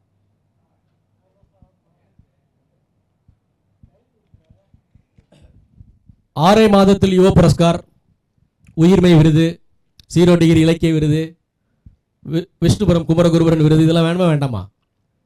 6 மாதத்தில் எழுத்தாளர்கள் ஆகிறதுக்காக ஒரு இவ்வளோ புத்தகத்தை படிக்க முடியலன்னா கூட ஒரு ரைட்டராக ஆகிறவங்களுக்கு உதவி செய்யும் பொருட்டு தமிழில் சில புத்தகங்கள் எழுதப்பட்டிருக்கு. இது வரைக்கும் சொன்ன பெயர்கள் பயன்படுத்தி நீங்கள் குறிப்பெடுக்கலனாலும் கூட பரவாயில்ல, இந்த புத்தகங்களை நீங்கள் ஒரு உடனடி வாசிப்புக்கு வச்சுக்கலாங்கிறது என்னுடைய பரிந்துரை. அதில் ஜெயமோகன் எழுதின 3 புத்தகங்களை ப்ரெஸ்கிரைப் பண்ணுறேன் கிராஷ் கோர்ஸாக. ஒன்று எழுதும் கலை, இன்னொன்று நாவல் கோட்பாடு அப்படிங்கிற பெயரில் நாவல்கள் எவ்வளவு வடிவங்களில் நாவல்கள் எழுதப்பட்டிருக்கு, அதில் என்னென்ன நம்ம எதிர்பார்க்கலாம், என்ன எதிர்பார்க்கக்கூடாது அப்படிங்கிற ஒரு விஷயத்தை பற்றி ஒரு முழுமையான பார்வையை கொடுக்கக்கூடிய ஒரு புத்தகமாக இருக்கும் அந்த நாவல் கோட்பாடு. இன்னொன்று நவீன தமிழ் இலக்கியம் ஓர் அறிமுகம்னு ஜெயமோகன் ஒரு புக் எழுதியிருக்கார். அது மாடர்ன் தமிழ் லிட்ரேச்சரில் பாரதிக்கு பின்பு இப்போ வரைக்கும் வந்தவர்களுடைய மிகச்சிறந்த ஆக்கங்களை பற்றின ஒரு புத்தகம். அசோகமித்திரன் படைப்பு கலை அப்படின்னு ஒரு புக் எழுதியிருக்காரு, காலச்சூடில் வந்திருக்காது. அது ஒரு சுருக்கமான ஒரு அறிமுகமாக தான் நல்ல ஒரு புத்தகம். இன்னொரு புத்தகம் எனக்கு ஒரு பைபிள் போன்றது, அதை நான் மீண்டும் மீண்டும் மீண்டும் மீண்டும் படிப்பேன். அது வியத்தலும் இளமேங்கிற பேரில் முத்துலிங்கம் சார் அவரை இன்ஸ்பயர் பண்ண சர்வதேச எழுத்தாளர்களை துரத்தி ஒவ்வொருத்தருக்கிட்டையும் 5 வருஷம் 6 வருஷம் காத்திருந்து அவங்கக்கிட்ட அப்பாயின்மெண்ட் வாங்கி இன்டர்வியூ பண்ணி தொகுத்து போட்ட ஒரு புத்தகம். தமிழுடைய மிகப்பெரிய வரப்பிரசாதம்னு சொல்லலாம். அதில் அந்த புத்தகத்தில் இருக்கக்கூடிய அனைவருமே நோபல் பரிசு பெற்று விட்டார்கள். அந்த புத்தகத்தில் அவர் பேட்டி கண்ட அனைவருமே புக்கர் பரிசை பெற்று விட்டார்கள். அதுதான் அதில் இருக்கக்கூடிய இன்னொரு பியூட்டி. அது ஒரு நல்ல புத்தகம். சீசு செல்லப்பா அவர் நடத்தின எழுத்து பத்திரிகையில் எழுத்தாளர்களை பேட்டி கண்டு எதற்காக எழுதுகிறேன் அப்படிங்கிற பெயரில் ஒரு தொகுப்பு கொண்டு வந்தார். ஒவ்வொரு ரைட்டரும் நான் ஏன் ரைட்டரான, நான் ஏன் எழுதுகிறேன் அப்படிங்கிறதுக்கு ஒரு புத்தகம். இதே மாதிரி ஒரு புத்தகத்தை நாரண துரைக்கண்ணன் போட்டிருக்கிறதாக எனக்கு ஞாபகம், புத்தகத்துடைய பேர் எனக்கு மறந்து போச்சு. அதில் அப்புறம் இன்றைக்கி காலையில் ராகவன் சாரோட செஷனை எவ்வளோ பேர் அட்டன் பண்ணீங்க? எல்லாருமே சூப்பர், வெரி குட். அவர் ரைட்டர் ஆகிறதுக்காக 2-3 புத்தகங்கள் எழுதியிருக்கார், ரொம்ப சிறந்த புத்தகங்கள். அதில் ஒன்று எழுதுதல் பற்றிய குறிப்புகள். ஒரு ரைட்டர் தன்னை எப்படி தயார்படுத்திக்கணும், தன்னை எப்படி ப்ரிப்பேர் பண்ணிக்கணுங்கிறதுக்கான ஒரு புத்தகம் அது. இன்னொரு புத்தகம் எக்ஸலண்ட். எதையுமே எக்ஸலண்ட்டாக செய்கிறது தான் அதோட நோக்கம். ஆனால் ஒரு ரைட்டருக்கு அது ரொம்ப தேவையான ஒரு புத்தகம் நான் நினைக்கிறேன். இது தவிர அவருடைய இன்னொரு புத்தகம் இருக்குது, முடிஞ்சால் அதை நீங்கள் படிக்கலாம். உலக புகழ் பெறுவதற்கு 3 வழிகள் அப்படின்னு. அதுவும் ரைட்டர்ஸுக்கு, யங் ரைட்டர்ஸ்க்கு உதவக்கூடிய புத்தகம். அப்புறம் அபிலாஷ் 2 புத்தகம் எழுதியிருக்கார். கொஞ்சம் கடினமான புத்தகம், ஆனால் கவனம் செலுத்தி அவசியம் வாசிக்க வேண்டிய புத்தகம். இங்கே இருக்கிறவங்களுக்கு மட்டும் இல்லை, ஸ்ருதி டிவி வழியாக இதை பார்த்துக்கிட்டு இருக்கிறவங்களுக்கும் இந்த புத்தகத்தை நான் ரெக்கமெண்ட் பண்ணுறேன். இந்த ரெண்டும் இந்த சூழலில் போதுமான கவனத்தை பெறவில்லை என்பதனால திரும்ப சொல்கிறேன். ஒரு புத்தகம் ஏன் வாசிக்க வேண்டும்ங்கிற புத்தகம். வாசிப்பது எப்படிங்கிற என்னுடைய புத்தகம் ரொம்ப அடிப்படையான ஒரு புத்தகம். டீனேஜர்ஸ்க்கு ரீடிங் மேலே உள்ள டேஸ்ட்டை உருவாக்குறது அவருடைய நோக்கம். டேஸ்ட்டு உருவானதுக்கப்புறம் என்ன செய்யணுங்கிறதுக்குனா ஒரு அருமையான ஒரு ஃபாலோ புத்தகம் வந்து அபிலாஷ் எழுதின ஏன் வாசிக்க வேண்டும் அப்படிங்கிறது ஒரு புத்தகம். இன்னொரு புத்தகம் அபிலாஷ் எழுதினது எழுத்தாளனாக வாழ்வது எப்படி. சார் அதுவும் உயிர்மையில தான் போட்டிருக்கோம்ல, அது இல்லை இல்லை ஓகே ஓகே. அது வந்து எழுத்தாளனாக வாழ்வது எப்படிங்கிற ஒரு புத்தகம். அதுவும் ஒரு ரைட்டிங் கேரியரை எடுத்துக்கொண்டவர்கள் கடைபிடிக்க வேண்டிய அல்லது உருவாக்கி கொள்ள வேண்டிய மனநிலைகளை பற்றின ஒரு புத்தகம். அப்புறம் ரமேஷ் வைத்தியா படைக்கும் கலையில் சிறக்கும் வழிகள்னு ஒரு புக் எழுதியிருக்கார். அது பெரும்பாலும் குழந்தைகளுக்கும் குழந்தை எழுத்தாளராக ஆகிறவங்களையும் மனதில் வைத்து உருவாக்கப்பட்ட புத்தகம் தான் என்றாலும் கூட ஒரு ரைட்டராக எனக்கு அது நிறைய விதத்தில் உதவி பண்ணிச்சு. ஸோ அந்த புத்தகமும் ஒரு நல்ல புத்தகம். இறுதியாக கானா சுப்பிரமணியம் என்று சொல்லக்கூடிய படைக்கும் கலையில் சிறக்கும் வழிகள், அது ரமேஷ் வைத்தியா எழுதின புத்தகம். கானாசு எழுதின படித்திருக்கிறீர்களா அப்படிங்கிற ஒரு புத்தகம். அது பெரும்பாலும் அன்றைய சூழலில் எழுதப்பட்டு பொது கவனத்துக்கு வராமல் போன ஆனால் நல்ல முக்கியமான ஆக்கங்களை அவர் பொது சமூகத்தினுடைய பார்வைக்கு கொண்டு வரணுங்கிற நோக்கத்தில் எழுதின இலக்கிய விமர்சன கட்டுரையுடைய தொகுப்பு அது. இந்த புத்தகங்கள் உடனடியான ஒரு கிராஷ் கோர்ஸ் புத்தகமாக இது உங்களுக்கு இருக்கும். இதற்கு அப்புறமா இந்த புத்தகங்களை படிக்கும்போதே அவசியம் இளம் எழுத்தாளர்கள் செய்ய வேண்டிய ஒரு வேலை, அதை நான் இளமையில் செஞ்சேன், உலகம் முழுக்க இருக்கிற எல்லா ரைட்டர்ஸும் செஞ்சுருக்காங்கன்றதை நான் அதற்கு அப்புறமா புரிஞ்சுக்கிட்டேன். நீங்கள் படித்த விஷயங்களை பற்றி குறிப்புகள் எடுத்து ஜேர்னல்ஸ் எழுதுறது, அது என்ன ஃபார்மேட்டில் வேணாலும் எழுதலாம்.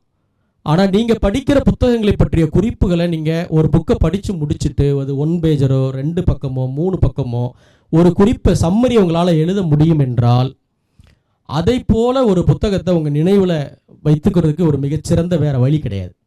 ஒன்று. அப்புறம் பொழுதுபோக்குக்காக நம்ம எதையுமே படிக்க வேண்டியதில்லை. இப்போ பொழுது போக்க முடியாமலே இருக்கீங்க. நீங்கள் பொழுது உங்களுக்கு பத்தலை, காலேஜில் உள்ள அசைன்மெண்ட் எழுத முடியல, எக்ஸ்ட்ரா கரிக்குலர் ஆக்டிவிட்டியை பண்ண முடியல, உங்கள் காலேஜில் கொடுக்குற அதர் சாஃப்ட் ஸ்கில்ஸை பண்ண முடியல, புதுசாக ரிலீஸ் ஆகிருக்க ஓடிடியில் எவ்வளவோ படங்கள் அதை பார்க்க முடியல, இப்படி செய்ய முடியாத விஷயங்கள் எவ்வளவோ இருக்குது. அப்படி இருக்கும்போது பொழுதுபோக்குக்காக ரேண்டமாக என் கையில் கிடச்சதை படித்தேன் அப்படின்னு சொல்ல முடியாது, சொல்லக்கூடாது. ஏன்னா நேரமே உங்களுக்கு கம்மி. நாங்கள் இந்த டிஸ்ட்ராக்ஷன் இல்லாத ஒரு பொற்காலத்தில் வாழ்ந்தோம். ஆகவே எங்களால் படிக்க முடிஞ்சுது. நீ ஏன் படிக்கலை என்று இன்னைக்கு இந்த 21ஆம் நூற்றாண்டு மனிதனை பார்த்து ஒருத்தன் கேட்டான்னாக்க அது ஒரு பூர்ஷ்வாவாக தான் இருக்க முடியும். பூர்ஷ்வானா என்ன? பூர்ஷ்வானா என்ன? ஒரு ஆதிக்க மனோநிலையில், ஒரு பண்ணை முதலாளி மனோநிலையில் இருக்கிறவன் தான் இன்றைக்கி ஒருத்தனை பார்த்து நாயே நீ ஏன் இவ்வளோ படிக்கலைன்னு கேட்பான். ஏன்னா இன்றைக்கி சர்வைவலே ரொம்ப சிரமமாக இருக்கக்கூடிய, ரொம்ப சவால்கள் இருக்கக்கூடிய ஏஐ மாதிரியான விஷயங்கள் வந்து மனிதர்கள் வந்து நம்மளோட வேலைகள் பறிபோயிடுமோன்னு பதட்டத்தில் இருக்கக்கூடிய ஒரு காலகட்டத்தில் இருக்கிற நேரத்தை கன்ஸ்ட்ரக்டிவாக ஒதுக்கி அதை ஒரு நாளைக்கு இவ்வளவு நேரம்னு ஃபிக்ஸ் பண்ணி படிக்கணும். எனக்கு நேரம் கிடைச்சா படிப்பேன்னா யாருக்கு நேரம் கிடைக்கும்?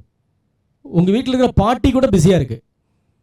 3-4 எபிசோடு சிறகடிக்க ஆசையை சேர்த்து வச்சு தான் என்னால் பார்க்க முடியுதுன்னு வருத்தப்படுறாங்கல்ல.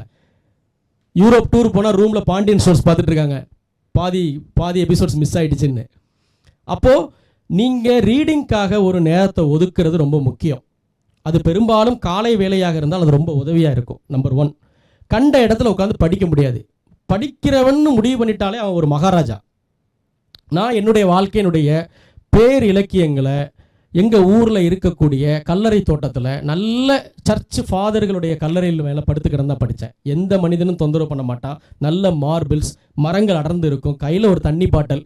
நான் படித்த அனைத்து பேர் இலக்கியங்களும் ஆமாம் ஆமாம் அது ஒரு அந்த மாதிரி ஒரு சின்ன வசதியை உருவாக்கி, உங்கள் ஊரில் இருக்கிற ஒரு கோயிலாக இருக்கலாம், ஒரு ஆலமரத்து அடியாக இருக்கலாம், உங்கள் வீட்டில் இருக்கிற ஒரு ரூமாக இருக்கலாம். ஆனால் அது படிக்கிறதுக்குன்னு ஃபிக்ஸ் பண்ணப்பட்ட இடம். அந்த இடத்துல வேறு எதையுமே செய்யக்கூடாது. ஒரு ஃபோன், ஒரு வாட்ச், ஒரு கிளாக் கூட அங்கே இருக்கக்கூடாது. எலக்ட்ரானிக் டிவைஸ் அனுமதிக்கப்படாத ஒரு இடமா இருக்கணும். 15 நிமிஷம் படித்தா கூட, 20 நிமிஷம் படித்தா கூட கருத்தூன்றி படிக்கணும்னு முடிவு பண்ணிட்டா ஒரு கால்குலேட்டர் கூட அந்த ரூமில் இருக்கக்கூடாது. அப்படி இல்லாமல் நீங்கள் படித்தா அதில் பிரயோஜனம் கிடையாது. ஏன்னா அது அவ்வளவு இலக்கியம் என்பது ரொம்ப கவனம் செலுத்தி வாசிக்க வேண்டியது. அதுக்கு முன்னாடி ரொம்ப வெள்ளந்தியான மனோபாவத்தோட, ஒரு குழந்தையின் மனோபாவத்தோட அதில் உட்காரணும். உங்களுடைய அகங்காரத்தோடு போய் நின்னீங்கன்னா அது ஒன்றுமே உங்களுக்கு கொடுக்காது. ஸோ அது ரொம்ப முக்கியம். படித்தவற்றை குறிப்பெடுப்பதும் குறிக்கெடுக்கிறத எழுதி வைக்கிறது ரொம்ப முக்கியம். அப்புறம் நீங்கள் வாசிக்க ஆரம்பித்தாலே உங்களுக்கு இணை மனங்கள் கூடும்.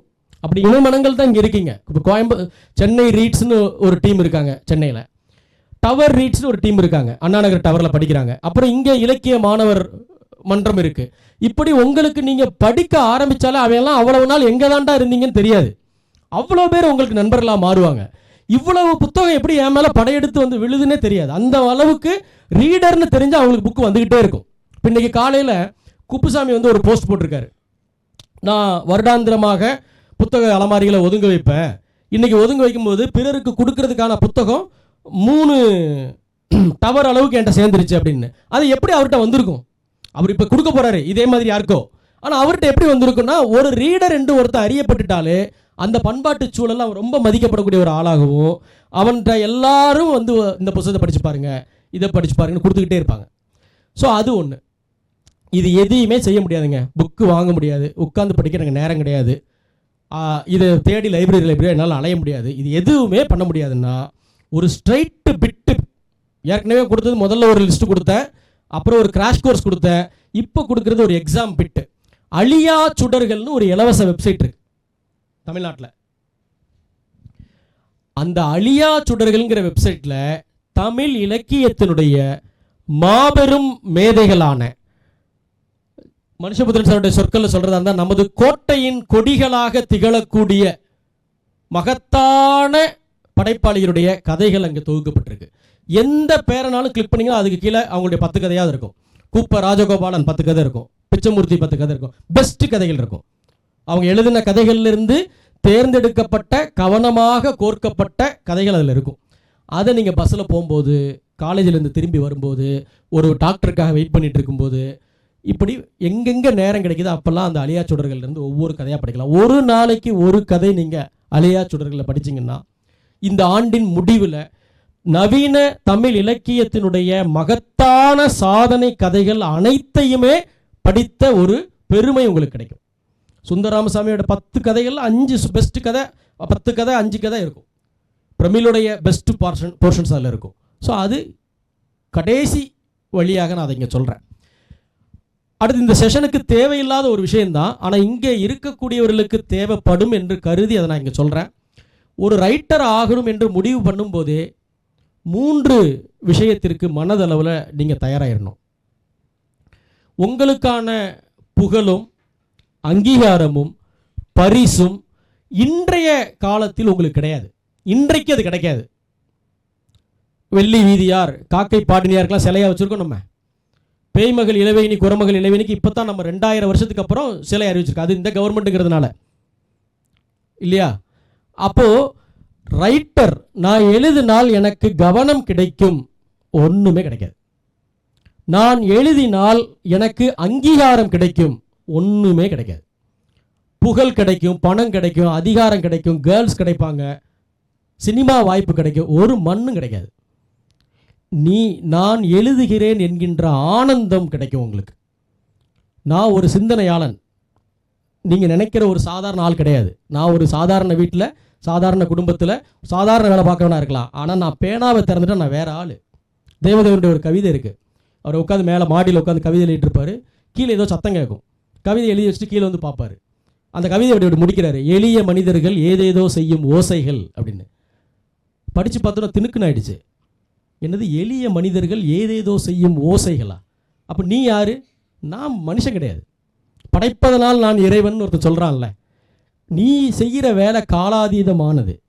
மனுஷபுத்திரன் இன்றைக்கு அவருக்கு எதுவும் கிடைக்காது. 2000 வருஷம் கழிச்சு இதே மாதிரி செஷனில் ஒருத்தர், நம்ம இன்றைக்கி பேய்மகள் இளவேணி, குரமகள் இளவேணி பற்றி சொல்லிட்டு இருக்கோம்ல, அங்கே ஒருத்தர் மனுஷபுத்திரன் பற்றி சொல்லிட்டு இருப்பான். நீங்கள் என்றென்றைக்குமான வாழ்க்கையை வாழ்ந்துட்டு இருக்கீங்க. இன்ஸ்டன்ட் கிராட்டிஃபிகேஷன் வாழ்க்கையில் எங்கேயுமே எதிர்பார்க்கக்கூடாது. இலக்கியத்தில் வாழ்நாள் முழுக்க எதிர்பார்க்கக்கூடாது. கிடைச்சதுன்னா அது ஒரு குருட்டு அதிர்ஷ்டம் தான், தற்செயல் தான். எனக்கு இது கிடைக்கும் என்று எழுதுனா பெயின். ஒருத்தம் வடிக்கலையே, எவ்வளோ பேர் படிச்சிருக்காங்க. இங்கேயே நான் நிறைய நண்பர்களை பார்க்குறேன். அவங்க எழுதின புத்தகத்தை தோளில் சுமந்துக்கிட்டு இருக்காங்க, ஒவ்வொருத்தையாக கொண்டு போய் கொடுத்து கெஞ்சிக்கிட்டு இருக்காங்க. அது செய்ய வேண்டிய அவசியமே இல்லை. எந்த நாய் படித்தாலும் படிக்காட்டாலும் எனக்கு கவலை இல்லை. நான் எழுதத்தான் பிறந்திருக்கிறேன். எனக்கு விருது கொடுத்தாலும் விருது கொடுக்காட்டாலும் பரவாயில்ல, நான் எழுதத்தான் பிறந்திருக்கிறேன். ஜெயமன் அடிக்கடி சொல்லுவார், எனக்கு ஒரு கை சோறு இருந்தாலும் போதும், எழுதத்தான் பிறந்திருக்கேன். கஜகஸ்தானில் நாங்கள் பயணம் போன போது அவருடைய பாஸ்போர்ட்டில் ஒரு சிறிய பிரச்சனை இருந்தது என்று அவரை ஏர்போர்ட்டில் பிடிச்சி ஜெயிலில் போட்டாங்க. நார்காட்டிக்ஸ் கைதிகளோடு அவர் அடைச்சிட்டாங்க. அவருடைய பாஸ்போர்ட்டில் ஒரு பக்கம் மிஸ் ஆகிருந்தது. அதை பற்றி அவரே கற்றளி இருக்கார். நாங்கள் பதச்சிட்டோம். மொழி தெரியாத ஒரு நாட்டில் ஏர்போர்ட்டில் அரெஸ்ட் பண்ணப்பட்டு ஒரு ரூமில் கிடக்கிறாரு. எங்களால் அவரை ரீச் பண்ண முடியல. முழுக்க போராடி இந்திய அரசாங்கத்தின் அதிகாரிகள்லாம் தலையிட்டதுக்கு அப்புறம் தான் அவரை திருப்பி அனுப்பிச்சாங்க. ஆனால் அந்த ஒரு நாள் சிறையில் அவர் உட்காந்து 3 கட்டுரை எழுதிட்டார். அவன் தான் ரைட்டர். யார் படித்தாலும் படிக்காட்டாலும், அங்கீகாரம் கிடைச்சாலும் கிடைக்காட்டாலும், நான் எழுத பிறந்திருக்கிறேன். வாசிக்கிறதும் பயணம் போகிறதும் எழுதுறதும் என்னுடைய கடமைகள். எனக்கு அளிக்கப்பட்ட அந்த ஆற்றலை நான் அதற்காக செலவழிப்பேன் என்கின்ற நிமிரு இருக்கிறவன் எழுதுங்க. அப்படி இல்லாதவனுக்கு வேறு நல்ல வாய்ப்புகள் இருக்குது, அதை தேடிப்போங்க. நன்றி, வணக்கம்.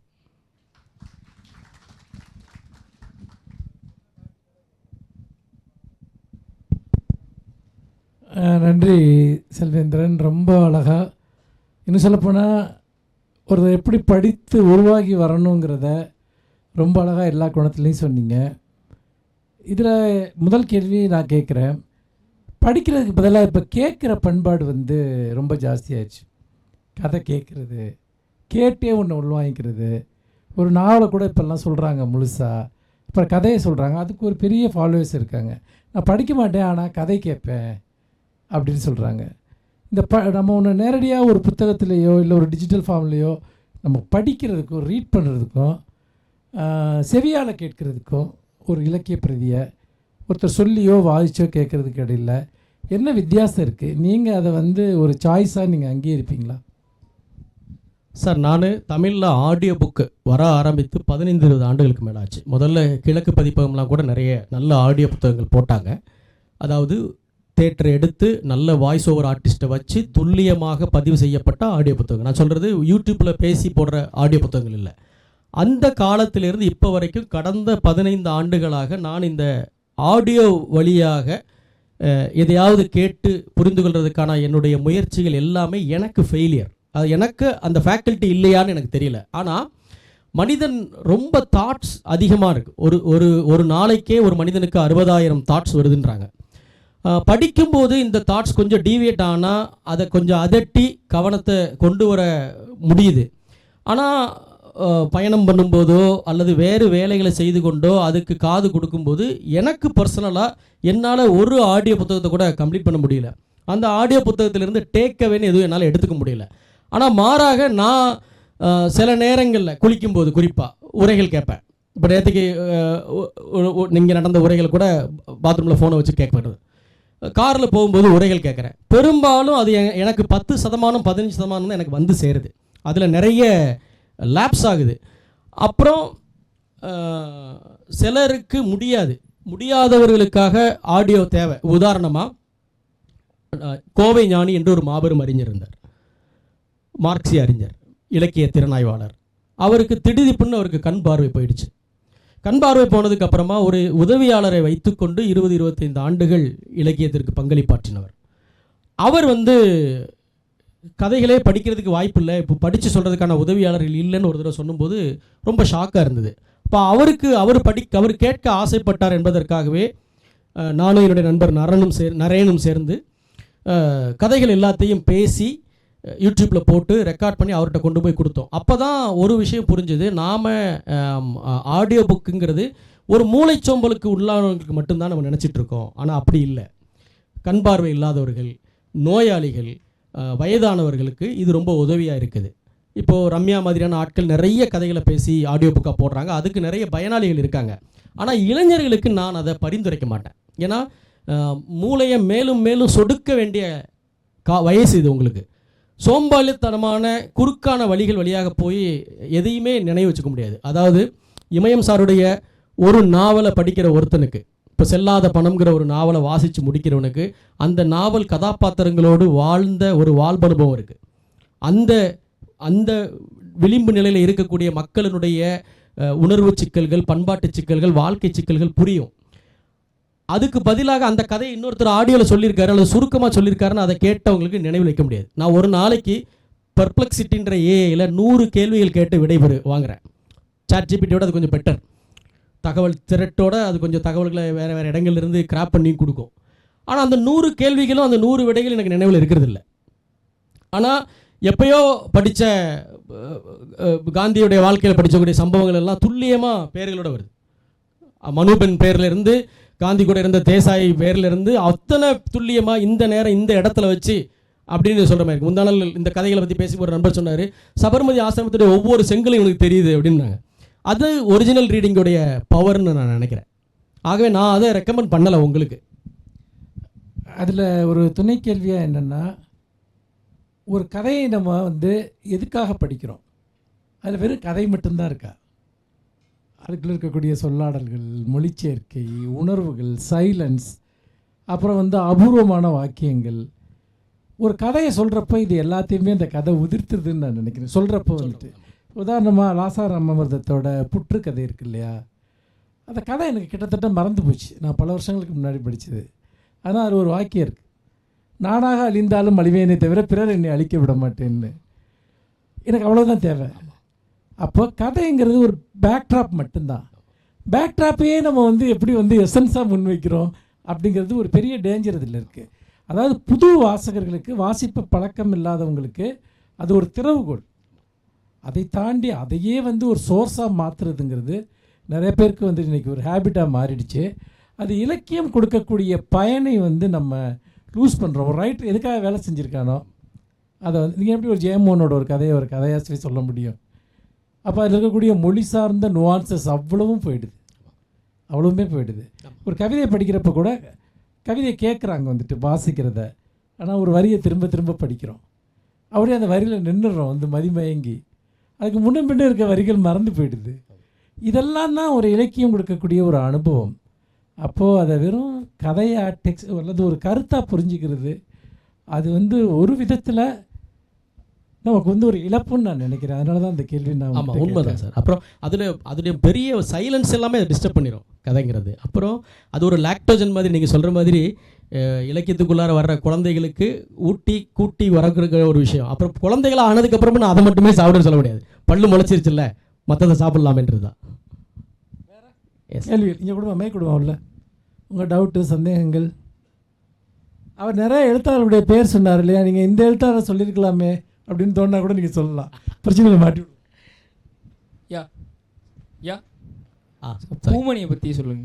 எழுத்தாளர் பூமணி. ஆமாம், எனக்கு ரொம்ப மிகவும் பிடித்த தமிழில் இயல்புவாத எழுத்தின் சாதனைகள் என்று சொல்லக்கூடிய கதைகளை பூமணி எழுதியிருக்கிறார். நிறைய கதைகள் எழுதியிருக்கிறார். அவருடைய வெக்கை, பிறகு அதில் ஆரம்பித்து அஞ்சாடி வரைக்கும் அவருடைய எல்லா கதைகளுமே ஒரு அதாவது உலக அளவில் எந்த ரைட்டருடைய இணை வைக்கக்கூடிய கதைகளை தான் அவர் எழுதியிருக்கிறாரு. நான் ரொம்ப விரும்பி வாசித்தவர், அவரோட நெருங்கி பழகினவும் செஞ்சுருக்கிறேன். நான் கோயில்பட்டி போகிற சமயங்கள் அவரை போய் பார்க்கவும் கூடிய ஒரு ஆள், எனக்கு ரொம்ப பிடிச்ச ஒரு ரைட்டர். அப்புறம் அஞ்சாடி மாதிரியான ஒரு நாவலை அவர் எந்த வயதில் எழுதுகிறார், எவ்வளவு சூழ்நிலைகளுக்கு மத்தியில் எழுதுகிறாருன்றதும் ரொம்ப முக்கியமானது. அவருக்கு கை ரொம்ப நடுங்கிக்கிட்டே இருக்கும். அவருடைய எழுத்து என்பது இசிஜி ரிப்போர்ட் மாதிரி தான் இருக்குது. அவருடைய மனைவியை தவிர வேறு யாராலையும் அதை வாசிக்க முடியாது. அவ்வளோ பெரிய அஞ்சாடி நாவலை அந்த இசிஜி ரிப்போர்ட்டை பார்த்து அதை டைப் பண்ணி கொடுத்த அந்த அம்மா தான் ஒரு மாபெரும் சாதனையாளர் எனக்கு தோணும் எப்போவுமே. பூமணி வந்து எப்போ யார் வேணாலும் எந்த தருணத்தில் வேணாலும் படிக்க வேண்டிய மிக மிக அழகுணர்ச்சியும் அதே சமயத்தில் மிக வலிமையான கதைகள். அதை எக்ஸ்பிளிசிட்டாக சொல்லாமல் உள்ளே வச்சுருப்பார், ரொம்ப ஆழத்துக்குள்ளார வச்சுருப்பார். அதை ஏற்கனவே அசுரன் படத்தின் வழியாக நீங்கள் அவருடைய கதைகளை தெரிஞ்சிருப்பீங்க. பட் அது வந்து அவருடைய படத்தினுடைய ஒரு 1/100 பங்கு தான் அந்த படத்தில் வெளிப்பட்டிருக்கு. ஸோ அது பூமணி படித்து படிக்கலாம். அது சொல்லாததுக்கு காரணம் வந்து நிறைய டம்ப் பண்ணிடக்கூடாதுன்னு ஒரு கான்சியஸில் இருந்தேன். ஆனாலும் என்னை மீறி நிறைய ரைட்டர்களோட பேர் சொல்லிட்டேன்.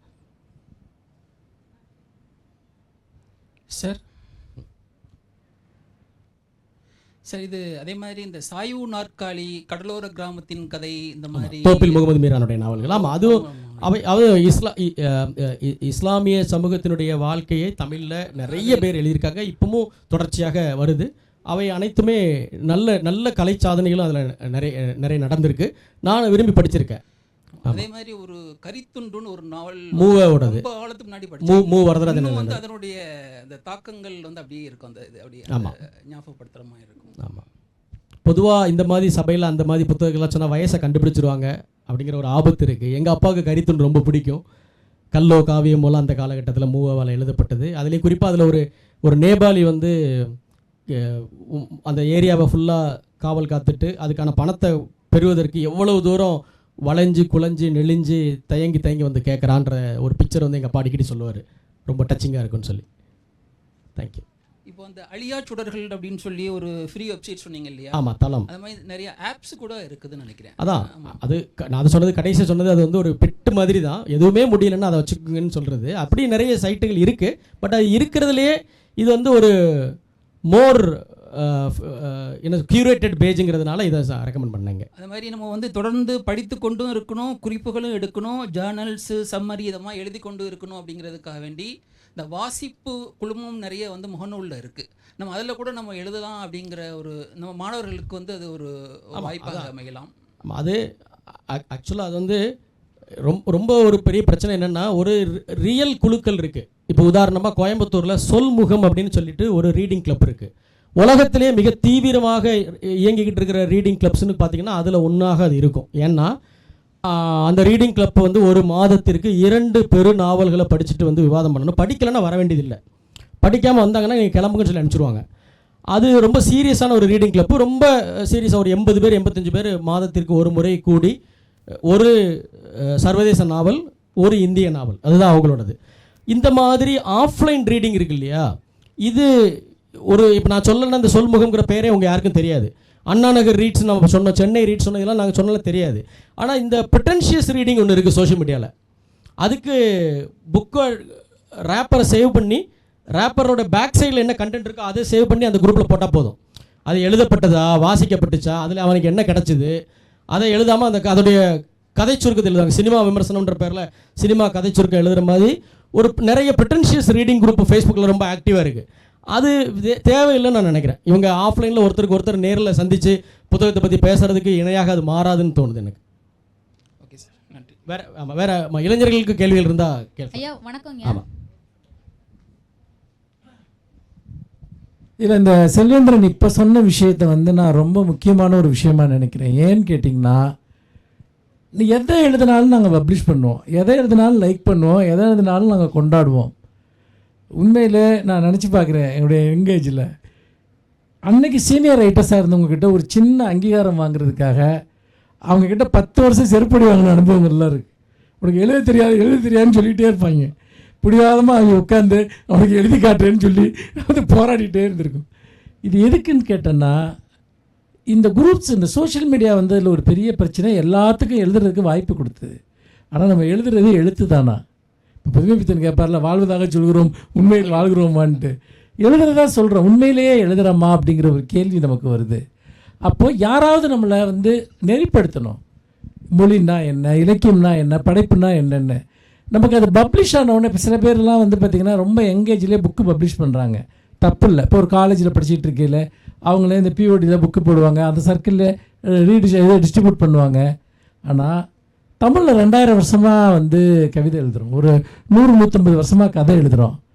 அவ்வளோ பேர் நமக்கு முன்னாடி இருக்காங்க. இந்த வரிசையில் நம்ம இருக்கோமா, இல்லை நமக்கு ஏதோ ஒன்று தெரியும்னு ஏதோ ஒன்று எழுதுகிறோமா? இதுதான் ரொம்ப ரொம்ப முக்கியம். அப்போ இந்த குரூப் எல்லாமே என்ன பண்ணுதுன்னா, ஒரு உடனடியான செயற்கையான ஒரு கற்பனையான அங்கீகாரத்தை கொடுக்குது. நம்மளை அந்த அங்கீகாரத்தை எடுத்துக்கிட்டு நம்மளும் போயிடுறோம். சொசைட்டியில் எவனுமே நம்மளை ஒரு ரைட்டராக ஏற்றுக்க மாட்டான். அப்புறம் அந்த பீரியட் முடிஞ்ச உடனே நம்ம காணா போயிடுவோம். அதனால் அவர் சொல்கிறது ஏன் வந்து அழியா சொல்கிறத சொல்கிறாருன்னா, அதில் ஒரு செலெக்ஷன் ப்ராசஸ் இருக்குது. இதுதான் தமிழனுடைய முக்கியமான கதைகள், இதில் தான் லாங்குவேஜுக்கான உங்களுக்கு ஒரு ஹெல்ப் பண்ணக்கூடிய விஷயம்னு. அதனால் என்னென்னா, அந்த செலக்டிவிட்டி ரொம்ப ரொம்ப முக்கியம். நம்ம வந்து நிறைய குரூப் இருக்குது, எல்லாமே குரூப் கிடையாது. எழுதப்பட்டது எல்லாமே புஸ்தகம் இல்லை இல்லையா? அது பிரிண்ட் பண்ணப்பட்ட எல்லாமே புஸ்தகம் கிடையாது. அதே மாதிரி தான் அந்த விஷயம். அதனால தான் அந்த குரூப்ஸ் பற்றி அவர் ரொம்ப மென்மையாக அவர் அதை கடந்து போகிறாரு. நான் ரொம்ப ஸ்ட்ராங்காக சொல்ல விரும்புகிறேன். ஏன்னா அதில் உருவாகி வந்த ஒருத்தரை காப்பாற்றவே முடியலை. ஒன்றும் தெரியாமல் வர்றதுக்கு கூட ஏதாவது ஒன்று டீச் பண்ண முடியுது. என்னங்க எனக்கு வந்து பார்த்திங்கன்னா இவ்வளோ பேர் 2000 பேர் என்னுடைய போஸ்ட்டை வந்து லைக் பண்ணியிருக்கான், நீங்கள் இதை கவிதை இல்லைன்னு சொல்கிறீங்க அப்படின்பா. கவிதை இல்லைன்னா அது இல்லை தான், அதுக்கு ஒன்றுமே பண்ண முடியாது. அதுக்காக சொல்கிறேன். முடிச்சிடலாமா? ஐயா வணக்கங்க. சொல்லுங்கள். வணக்கம் ஐயா. நீங்கள் வந்து பேசும்பொழுது இந்த அகராதிகள் நிறைய உருவானது அப்படின்னு சொல்லியிருந்தீங்க. எடுத்துக்காட்டுக்கு பார்த்தீங்கன்னா பொன்மணி குணசேகரன் வந்து கடலூர் மாவட்டங்கள் கண்மணி குணசேகரன் நடுநாட்டு சொல்லகராதி. ஆமாம். அதுபோல் நாஞ்சில்நாதர் வந்து கன்னியாகுமரியை சுற்றின வட்டார வழக்குகளை வந்து அகராதியாக போட்டிருக்காரு அப்படி சொல்லியிருந்தீங்க. அப்படி பேசும்பொழுது நிறைய எழுத்தாளர்கள் வந்து கவிதைகளில் வந்து நிறைய சொற்கள் உருவாக்கி பண்ணுறதா சொன்னீங்க. அப்போது ஐயா மனுஷபுத்திரன் ஐயா வந்து கவிதைகளில் வந்து நிறைய சொற்கள் உருவாக்கினதாக சொன்னீங்க. அது பிடிச்சிருந்தது. நீங்கள் வந்து உங்களுக்கு பிடிச்ச அல்லது நீங்கள் வியந்த அந்த மாதிரி ஒரு கலைச்சொற்கள் ஐயாவுடைய கவிதைகள்லேருந்து எதாவது சொல்ல முடியுங்களா?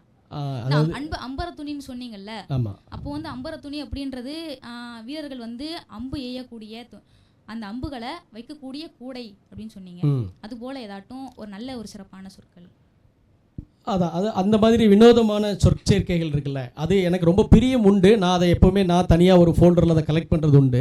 இப்போ டக்குன்னு சொன்னோன்னா எனக்கு உடனடியாக ஞாபகத்துக்கு வருது இவர் தினமலர் நம்ம கோயம்புத்தூர் என்ன பாண்டியன் சார், அவர் நம்ம தென்பாண்டியன், கவிஞர் தென்பாண்டியன் வந்து சிற்பிதம் அப்படின்னு ஒரு காயினேஜ் ஒரு தடவை பயன்படுத்தியிருந்தார் ஒரு கவிதையில். அது வந்து எனக்கு ரொம்ப பிடிச்சிருந்தது. அதே மாதிரி ஐயனார் விஸ்வநாத்னு ஒரு கவிஞர் ஒரு கவிதையில் வந்து ஒன்னஸ், அப்படி காலினஸ், குடித்த பிறகு உருவாகிற ஒரு உணர்ச்சிக்கு காலினஸ் என்று பெயர் அப்படின்னு வச்சுருந்தாங்க. ஸோ இந்த மாதிரி அதுக்கு முன்னாடி நம்ம அந்த வார்த்தையை கேள்விப்பட்டிருக்க மாட்டோம். அந்த மாதிரி ஒரு மொழி விளையாட்டு, அது மொழி விளையாட்டு மட்டும் இல்லை, அதை சரியான உணர்ச்சி வேகத்தில் கலையின் உச்சத்தில் நிகழக்கூடிய ஒரு சொல் இணைவாக அதை பார்க்குறேன். அதாவது ஸ்பான்டேனியஸ் ஓவர்ஃப்ளோன்னு சொல்கிறோம்ல கவிதையை, ஸ்பான்டேனியஸ் ஓவர்ஃப்ளோன்னு சொல்கிறது போது அப்படி உருவாகும் போது உருவாகிற ஒரு வார்த்தை தான். அப்படி ஜெயமோகன் நிறைய உருவாகியிருக்காரு. இன்கடு நீர் பேசும்பொழுது ஐயாவுடைய கவிதைகள் இருந்து சொன்னீங்கல்ல. ஆமாம் சொன்னேன். எனக்கு இப்போ உடனடியாக நினைவில் இருந்து சொல்ல முடியல. அதாவது நான் இப்போ ஒரு உதாரணத்துக்கு சொன்னேன். சரிங்க. எது? நீரால் ஆனது. ஆமாம், நீரால் ஆனது. ஆமாம், அது ஒரே வார்த்தையா இருக்குல்ல, அதுக்கு முன்னாடி ஒரு சொல்லு கிடையாதுல்ல. நீரால் ஆனது. நீரால் ஆனது. நீரால் ஆனது. நான் கொஞ்சம் தெளிவா சொல்றீங்களா? நீரால் ஆனது. ஆமா. நீரால் ஆக்கப்படுது. ஆமா. இப்போ கைப்பள்ளத்து நீர் அப்படிங்கிறது கூட ஒரு நல்ல காயினேஜ் தான். கைப்பள்ளத்து நீர் அப்படின்னா கையால் அள்ளி இருக்கிறோம், அந்த கையுடைய பள்ளத்துக்குள்ளார மட்டும் தேங்கி நிற்கிற நீர் அப்படின்னு ஒரு வார்த்தை ஒரு கவிஞன் உருவாக்குறான். நான் முத்துசாமியோட நீர்மை. ஆனால் நீங்கள் இவர்கிட்ட இருந்தே நான் சொன்னால் மட்டும்தான் நீங்கள் என்னை மன்னிப்பீங்க, அப்படிதானே? ஆமாம். Okay, thank you. இன்னொரு ஒரு கேள்விங்க. பேசும் பொழுது வந்து அந்த புத்தகங்கள்லாம் கொஞ்சம் வரிசைப்படுத்தி சொல்லியிருந்தீங்க. ஆமாம். அப்படி நிறைய சொல்லிட்டு வந்தீங்க. அது ரொம்ப உதவியாக இருந்தது. ஒரு இடத்துல நீங்கள் சொல்லும் பொழுது இது கவிதையா, இது பாடலா, இது கதையா அப்படின்னு குழம்புற அளவுக்கு 2 பேர் எழுதுவாங்களாம் நீங்கள் சொன்னீங்க. ஒன்று ஜானகிராமன், இன்னொருத்தர் வந்து அது இல்லை, அது அப்படி எழுதக்கூடியவர் லாசராமர்து சொன்னேன். அதாவது ரொம்ப ரொம்ப கவித்துவமான அழகோட உரைநடை வச்சிருக்கிறவர் தீஜான்னு சொன்னேன். கிட்டத்தட்ட கவிதைக்கு நெருக்கமான ஒரு வேறொரு மாதிரியான ஒரு சௌந்தரிய லகரி போன்ற ஒரு உரைநடையை உருவாக்குறவர்னு லாசராமாமிரதத்தை பற்றி சொன்னேன். அவர் சொன்னீங்க. அந்த இதில் வந்து ஏதாவது ஒரு புத்தகத்தை எடுத்துக்காட்டி இந்த இந்த இந்த விஷயத்தை காட்சிப்படுத்துறதுக்கு அழகான ஒரு கற்பனை அல்லது கவித்துவத்தை கையாண்டாரு அப்படின்னு ஒரு எடுத்துக்காட்டோட சொன்னீங்கன்னா இன்னும் அழகா இருக்கும். அதான், அது மேடையில் ரீப்ரொடியூஸ் பண்ணக்கூடிய சொற்கள் இல்லை. ஏன்னா அது வந்து சொற்களுடைய உச்சாடனமாக இருக்கும். புத்தகத்தை சொல்லலாம். குறிப்பாக சௌந்தர்ய அப்படின்னு ஒரு புத்தகம் இருக்குது, புத்திர அப்படின்ற ஒரு புத்தகம் இருக்குது, ஜனனி, பார்க்கடல், அப்புறம் பச்சை கனவு. இது எல்லாமே இதே மாதிரியான டென்ஸான மொழியில் எழுதப்பட்ட புத்தகங்கள். அதை ப்ரொடியூஸ் பண்ண முடியாது, ஏன்னா அது பொயட்ரி இல்லை. இப்போ காட்சியை சொல்லி அந்த இதை வந்து இப்படி சொன்னாங்க அப்படி சொல்லலாம். இப்போ உதாரணமாக அதே சொற்களால் என்னால் சொல்ல முடியாது. சொற்கள் வேண்டாம், உதாரணமாக சொல்கிறதா இருந்தால் சொல்லலாம். ஒரு சம்பவத்தை சொல்லலாம். சொல்லட்டுமா? இப்போ லாசாராவுடைய பெரும்பாலான கதைகளில் சுட சுட சோறு, ஆவி பறக்கிற பொன்னி அரிசி, அந்த மனம் முகத்தில் அடிக்கக்கூடிய சுட சுட சோறு, அதில் வத்த குழம்பு ஊற்றப்பட்டிருக்கக்கூடிய சித்திரங்கள் அவருடைய சிறுகதைகள்லையும் இருக்குது, நாவல்கள்லையும் இருக்குது. எல்லா இடத்துலையும் ஒரு ஓமையை பயன்படுத்துகிறார். என்ன ஓமைன்னா, அந்த பந்தியில் அவர் உட்கார்ந்துருக்காரு, இலையில வந்து சூடாக சோறை கொட்டுறாங்க, வத்த குழம்பை ஊற்றிட்டு போகிறான். அப்படி ஊற்றுற வத்த குழம்பு எல்லாமே அவருக்கு ஸ்மைலி மாதிரி தெரியுது. அது ஸ்மைலியாக அவருக்கு தெரியுது. இது வந்து 4-5 இடத்துல இருக்குது. அப்புறம் ஒரு டீப் ரீடிங் என்ன என்றால், அந்த காலத்தில் வறுமையில் கல்யாண வீட்டில் மீந்து போன சாப்பாடுகளை பக்கத்து வீடுகளுக்கு வாளியில் கொடுத்து விடுவாங்க. அதில் ஒரு வாளியில் சாம்பார் இருக்கும், ஒரு வாளியில் பச்சடி இருக்கும், ஒரு வாளியில் அவியல் இருக்கும், ரசம் இருக்கும். எல்லாமே சுட வச்சு ஒரு வேளை 2 வேளை பயன்படுத்தலாம். அதுக்கப்புறமா என்ன பண்ணுவாங்கன்னா, எல்லாத்தையும் ஒரே இடத்துல போட்டுருவாங்க. சுண்டை வச்சு சாப்பிட்றதுக்கு பேர் சுண்டைக்கறி. சாம்பார், புளிக்குழம்பு, அவியல், பொரியல் எல்லாத்தையும் போட்டு திரும்ப திரும்ப திரும்ப திரும்ப சூடு பண்ணி சாப்பிடுவாங்க. ஏன்னா அவ்வளவு வறுமை, பயங்கர வறுமை. இதில் ஒரு உணவுப் பொருளை குறிப்பிட்ட அளவுக்கு மேலே சுட வைத்து பயன்படுத்தினோம் என்றால் அந்த உணவு விஷமாக மாறிவிடும். ஒரு பச்சி போடுற எண்ணெயை 10 தடவைக்கு மேலே பச்சி போட்டிங்கன்னா அந்த எண்ணெய் தாராயிடும், ரோடு போடுற தார் மாதிரி ஆகிடும். இப்படி மீண்டும் மீண்டும் சுட வச்சு சாப்பிட்ட சுண்டைக்கறியை சாப்பிட்டு அவருடைய சொந்த சகோதரன் இறந்து போயிட்டார். அந்த ஆழமான உணர்வு, பசினால இலையில ஊத்துற குழம்பு எல்லாமே அவரை பார்த்து சிரிக்கிற மாதிரி இருக்கு. இதை இவ்வளவு விளக்கமா நான் சொல்றேன், அவனை அவர் மிக குறுகிய கவித்துவமான நடையில சொல்லிட்டு போயிடுறார். சிறப்பா இருக்கீங்க. இது ஆமா. சிறப்பா இருந்தது. அதாவது யார் இந்த கேள்வி கேட்டது? அவங்க பேர் என்ன? கொஞ்சம் எந்திரிங்க. அவங்க எந்திரிச்சு தான் நிற்கிறாங்க. எனக்கு தெரியல. எங்க இருக்கீங்க? கவிஞர் பார்க்கணும். நீ தானா? அதாவது நீ என்ன தெரியுமா இப்போ பண்ணிருக்க, அவர் இமயமலை வந்து உயரமானதுன்னு சொல்றாரு. எங்கே அதுல இருந்து ஒரு ஐஸ் கட்டியை கொண்டு வந்து காமி பாப்பா, அப்பதான் நம்புவேன்னு சொல்ற. இமயமலைன்னு சொல்லிட்டா இமயமலை எப்படி இருக்குன்னு நீ தான் போய் பார்க்கணும். இமயமலைக்கு போக வேணாம், அட்லீஸ்ட் அது கூகுள்ல போய் தேடி படிக்கலாம். அமிர்தம் வந்து இனிப்பா இருக்குன்னு சொல்றாங்க, ஒரு சொட்டு எங்களுக்கு தாங்க. ஆமா, அதைத்தான் நானும் சொல்றேன். அது இனிப்புன்னு சொன்னா அவர் சொல்றபடி அது இனிப்பா இருக்கா இல்லையான்னு நீ போய் டெஸ்ட் பண்ணு, அதுதான் மேட்ரு. நீனே வந்து அதை வந்து பார்த்தீங்கன்னா அது எப்படி இருக்குன்னு டிஸ்கிரைப் பண்ணு சொல்றது வந்து அது நியாயம் இல்லாத விஷயம்.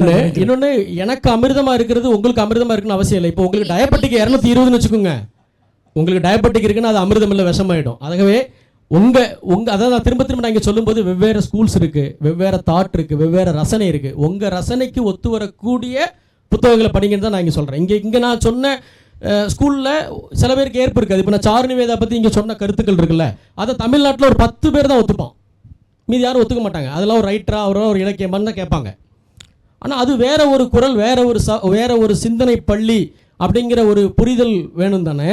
அதுபோல தான் நான் இங்கே எனக்கு என்னை ஈர்த்த என்னுடைய ஆளுமை உருவாக்கத்தில் பங்கு வகித்த எழுத்தாளர்களை பற்றியும் அவர்களுடைய படைப்புகளை பற்றியும் ஒரு சுருக்கமான 90 நிமிடத்தில் சொல்வதற்கு சாத்தியமான ஒரு விஷயத்தை இங்கே சொல்லியிருக்கிறேன். ஆனால் அது உண்மையா இல்லையா அப்படிங்கிறது இருக்குல்ல. இப்போ எனக்கு அசோமித்திரன் மகத்தான ரைட்டர், என் மனைவிக்கு அப்படி இல்லை.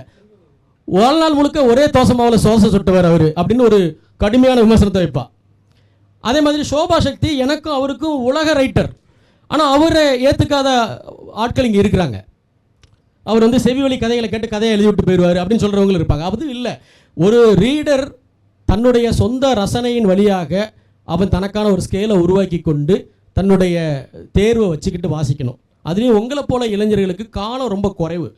ஆகவே ரொம்ப நல்ல மாஸ்டர்ஸ்களை தேடி படிக்கிறது ரொம்ப முக்கியம்னு நான் சொல்கிறேன். புரியுதுங்க. ஒரு எழுத்தாளருடைய ரசனை தெரிஞ்சுக்கிறது தவறு இல்லைன்னு தான் நான் நினைக்கிறேன்.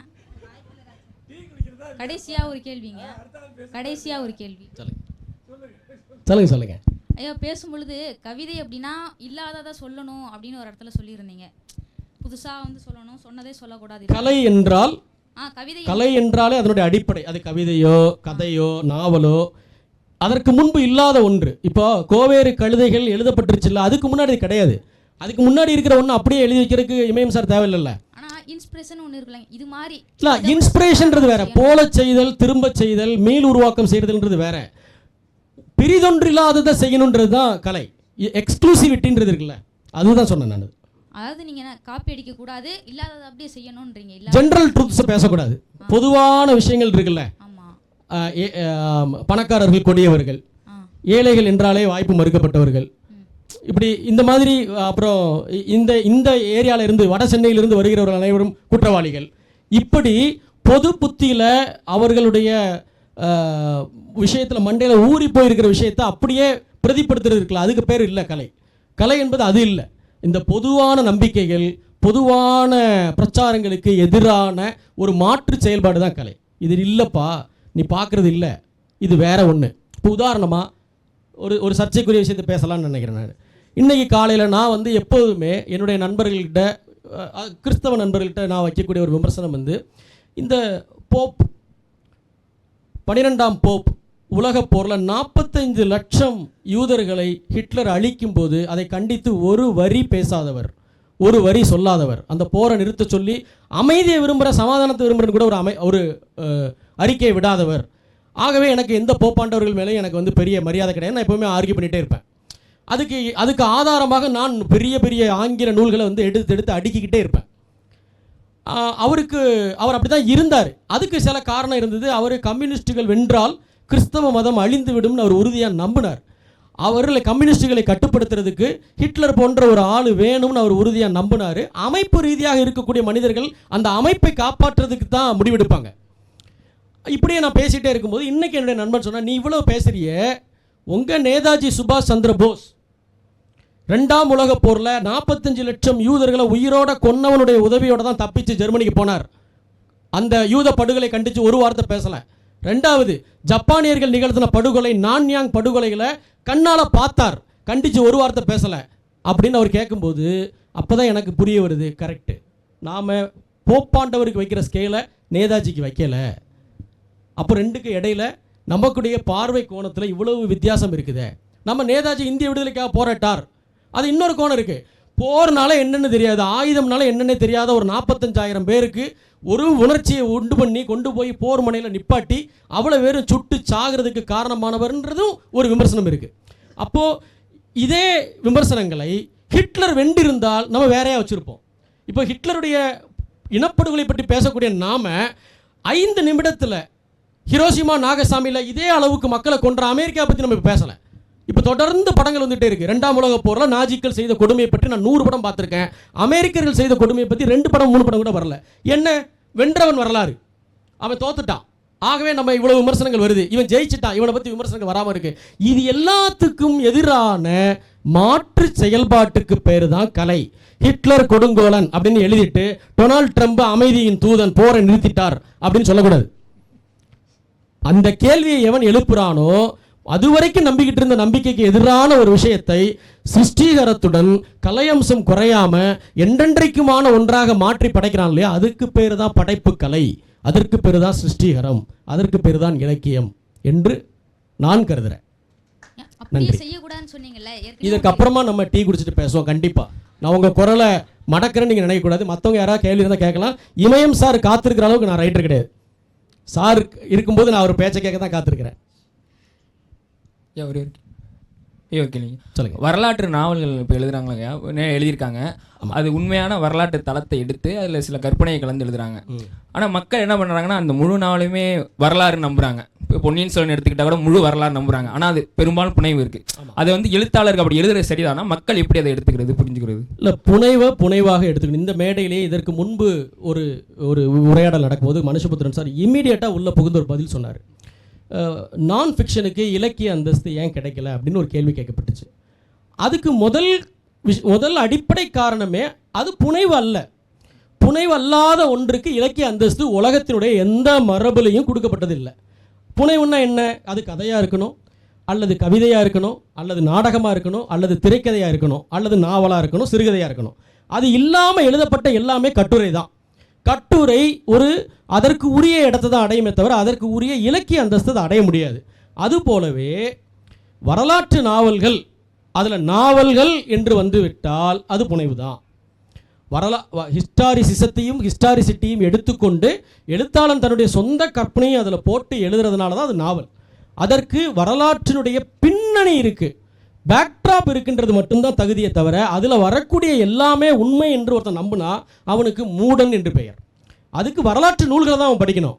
அதுலேயுமே யாரால் எழுதப்பட்டது, யாரால் பப்ளிஷ் பண்ணப்பட்டது, யாரால் முன்வைக்கப்பட்டது, யாரால் விருதுகள் கொடுத்து அங்கீகரிக்கப்படுதுன்றதெல்லாம் பார்த்துட்டு இவ்வளவு கராரான கேள்வி வச்சுட்டு தான் அந்த வரலாற்றில் எவ்வளோ தூரத்தை ரெடியூஸ் பண்ணி நீங்கள் புரிஞ்சுக்கணும்னு பார்க்கணும். அது முக்கியம். புனைவுன்னு வந்துட்டுனாலே அதை அப்படியே உண்மை என்று எவனாவது எடுத்துக்கிறான்னா அவன் பாவம், நார்த் இந்தியாவில் பிறக்க வேண்டியவன்.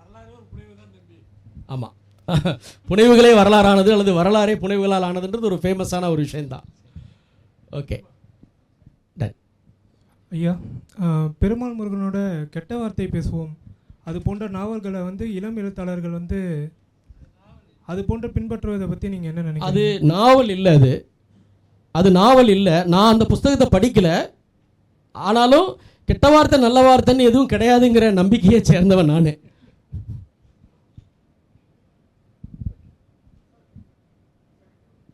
சரி, அவர் ரொம்ப நேரம் கேட்குறாரு, அந்த ஒரு கேள்வி முடிச்சிடலாம். சொல்லுங்க. ஒரு நாவல், தேங்க்யூ சார். இப்போது ஒரு நாவல் எழுதுகிறப்போ ஒரு கேரக்டர் நம்ம டிசைன் பண்ணுறோம் சார், ஓகேவா? அப்போ ஒரு நாவல் ஒரு 10 கேரக்டர் தேவைப்படுறப்போ அந்த 10 கேரக்டர்லேயே நம்மளோட தனிப்பட்ட லைஃப்பில் இருக்கிற ஒரு பர்சனாலிட்டியோ, அதாவது நம்மளோட எசன்ஸ் அங்கே அந்த 10 கேரக்டரில் ரிஃப்ளெக்ட் ஆகுது சார். அது இல்லாமல் நம்ம கேரக்டர்லேருந்து கண்டிப்பாக வெளியே ஒரு கேரக்டர் டிசைன் பண்ணுறது எப்படின்னு சொல்ல முடியுங்களா? இல்லை, இதற்கு பதிலளிக்க மிகச்சிறந்த ஆள் இமயம் சார் தான். ஏன்னா நான் புனைவு இலக்கியத்தில் எதையும் பொருட்படுத்த தகுந்த எந்த விஷயத்தையும் செஞ்சவன் இல்லை. எனக்கே புனைவு எழுதுறதுல ஏகப்பட்ட சவால்கள் இருக்கிறனால தான் நான் நான் ஃபிக்ஷன் புத்தகங்களை வச்சு உருட்டிக்கிட்டு இருக்கிறேன். ஆகவே அது புனைக்கதை ஆசிரியனே சொல்ல வேண்டிய ஒரு பதில். அதுக்கு அவர் மிகச்சிறப்பாக பதில் சொல்கிறார். அடுத்த செஷனுக்கான ஒரு துவக்க கேள்வியாக இதை வச்சுக்கலாம். அவரோட உரை முடிஞ்சதுக்கப்புறம் அவர்கிட்ட நீங்கள் கேட்க வேண்டியது அது. அவர் சொல்கிறதா சரியாக இருக்கும். Thank you sir. தேங்க்யூ. இளம் எழுத்தாளர் கற்க வேண்டிய முதன்மை நூல்களை பற்றி மிக செறிவாக எடுத்துரைத்தமைக்கு நன்றி ஐயா.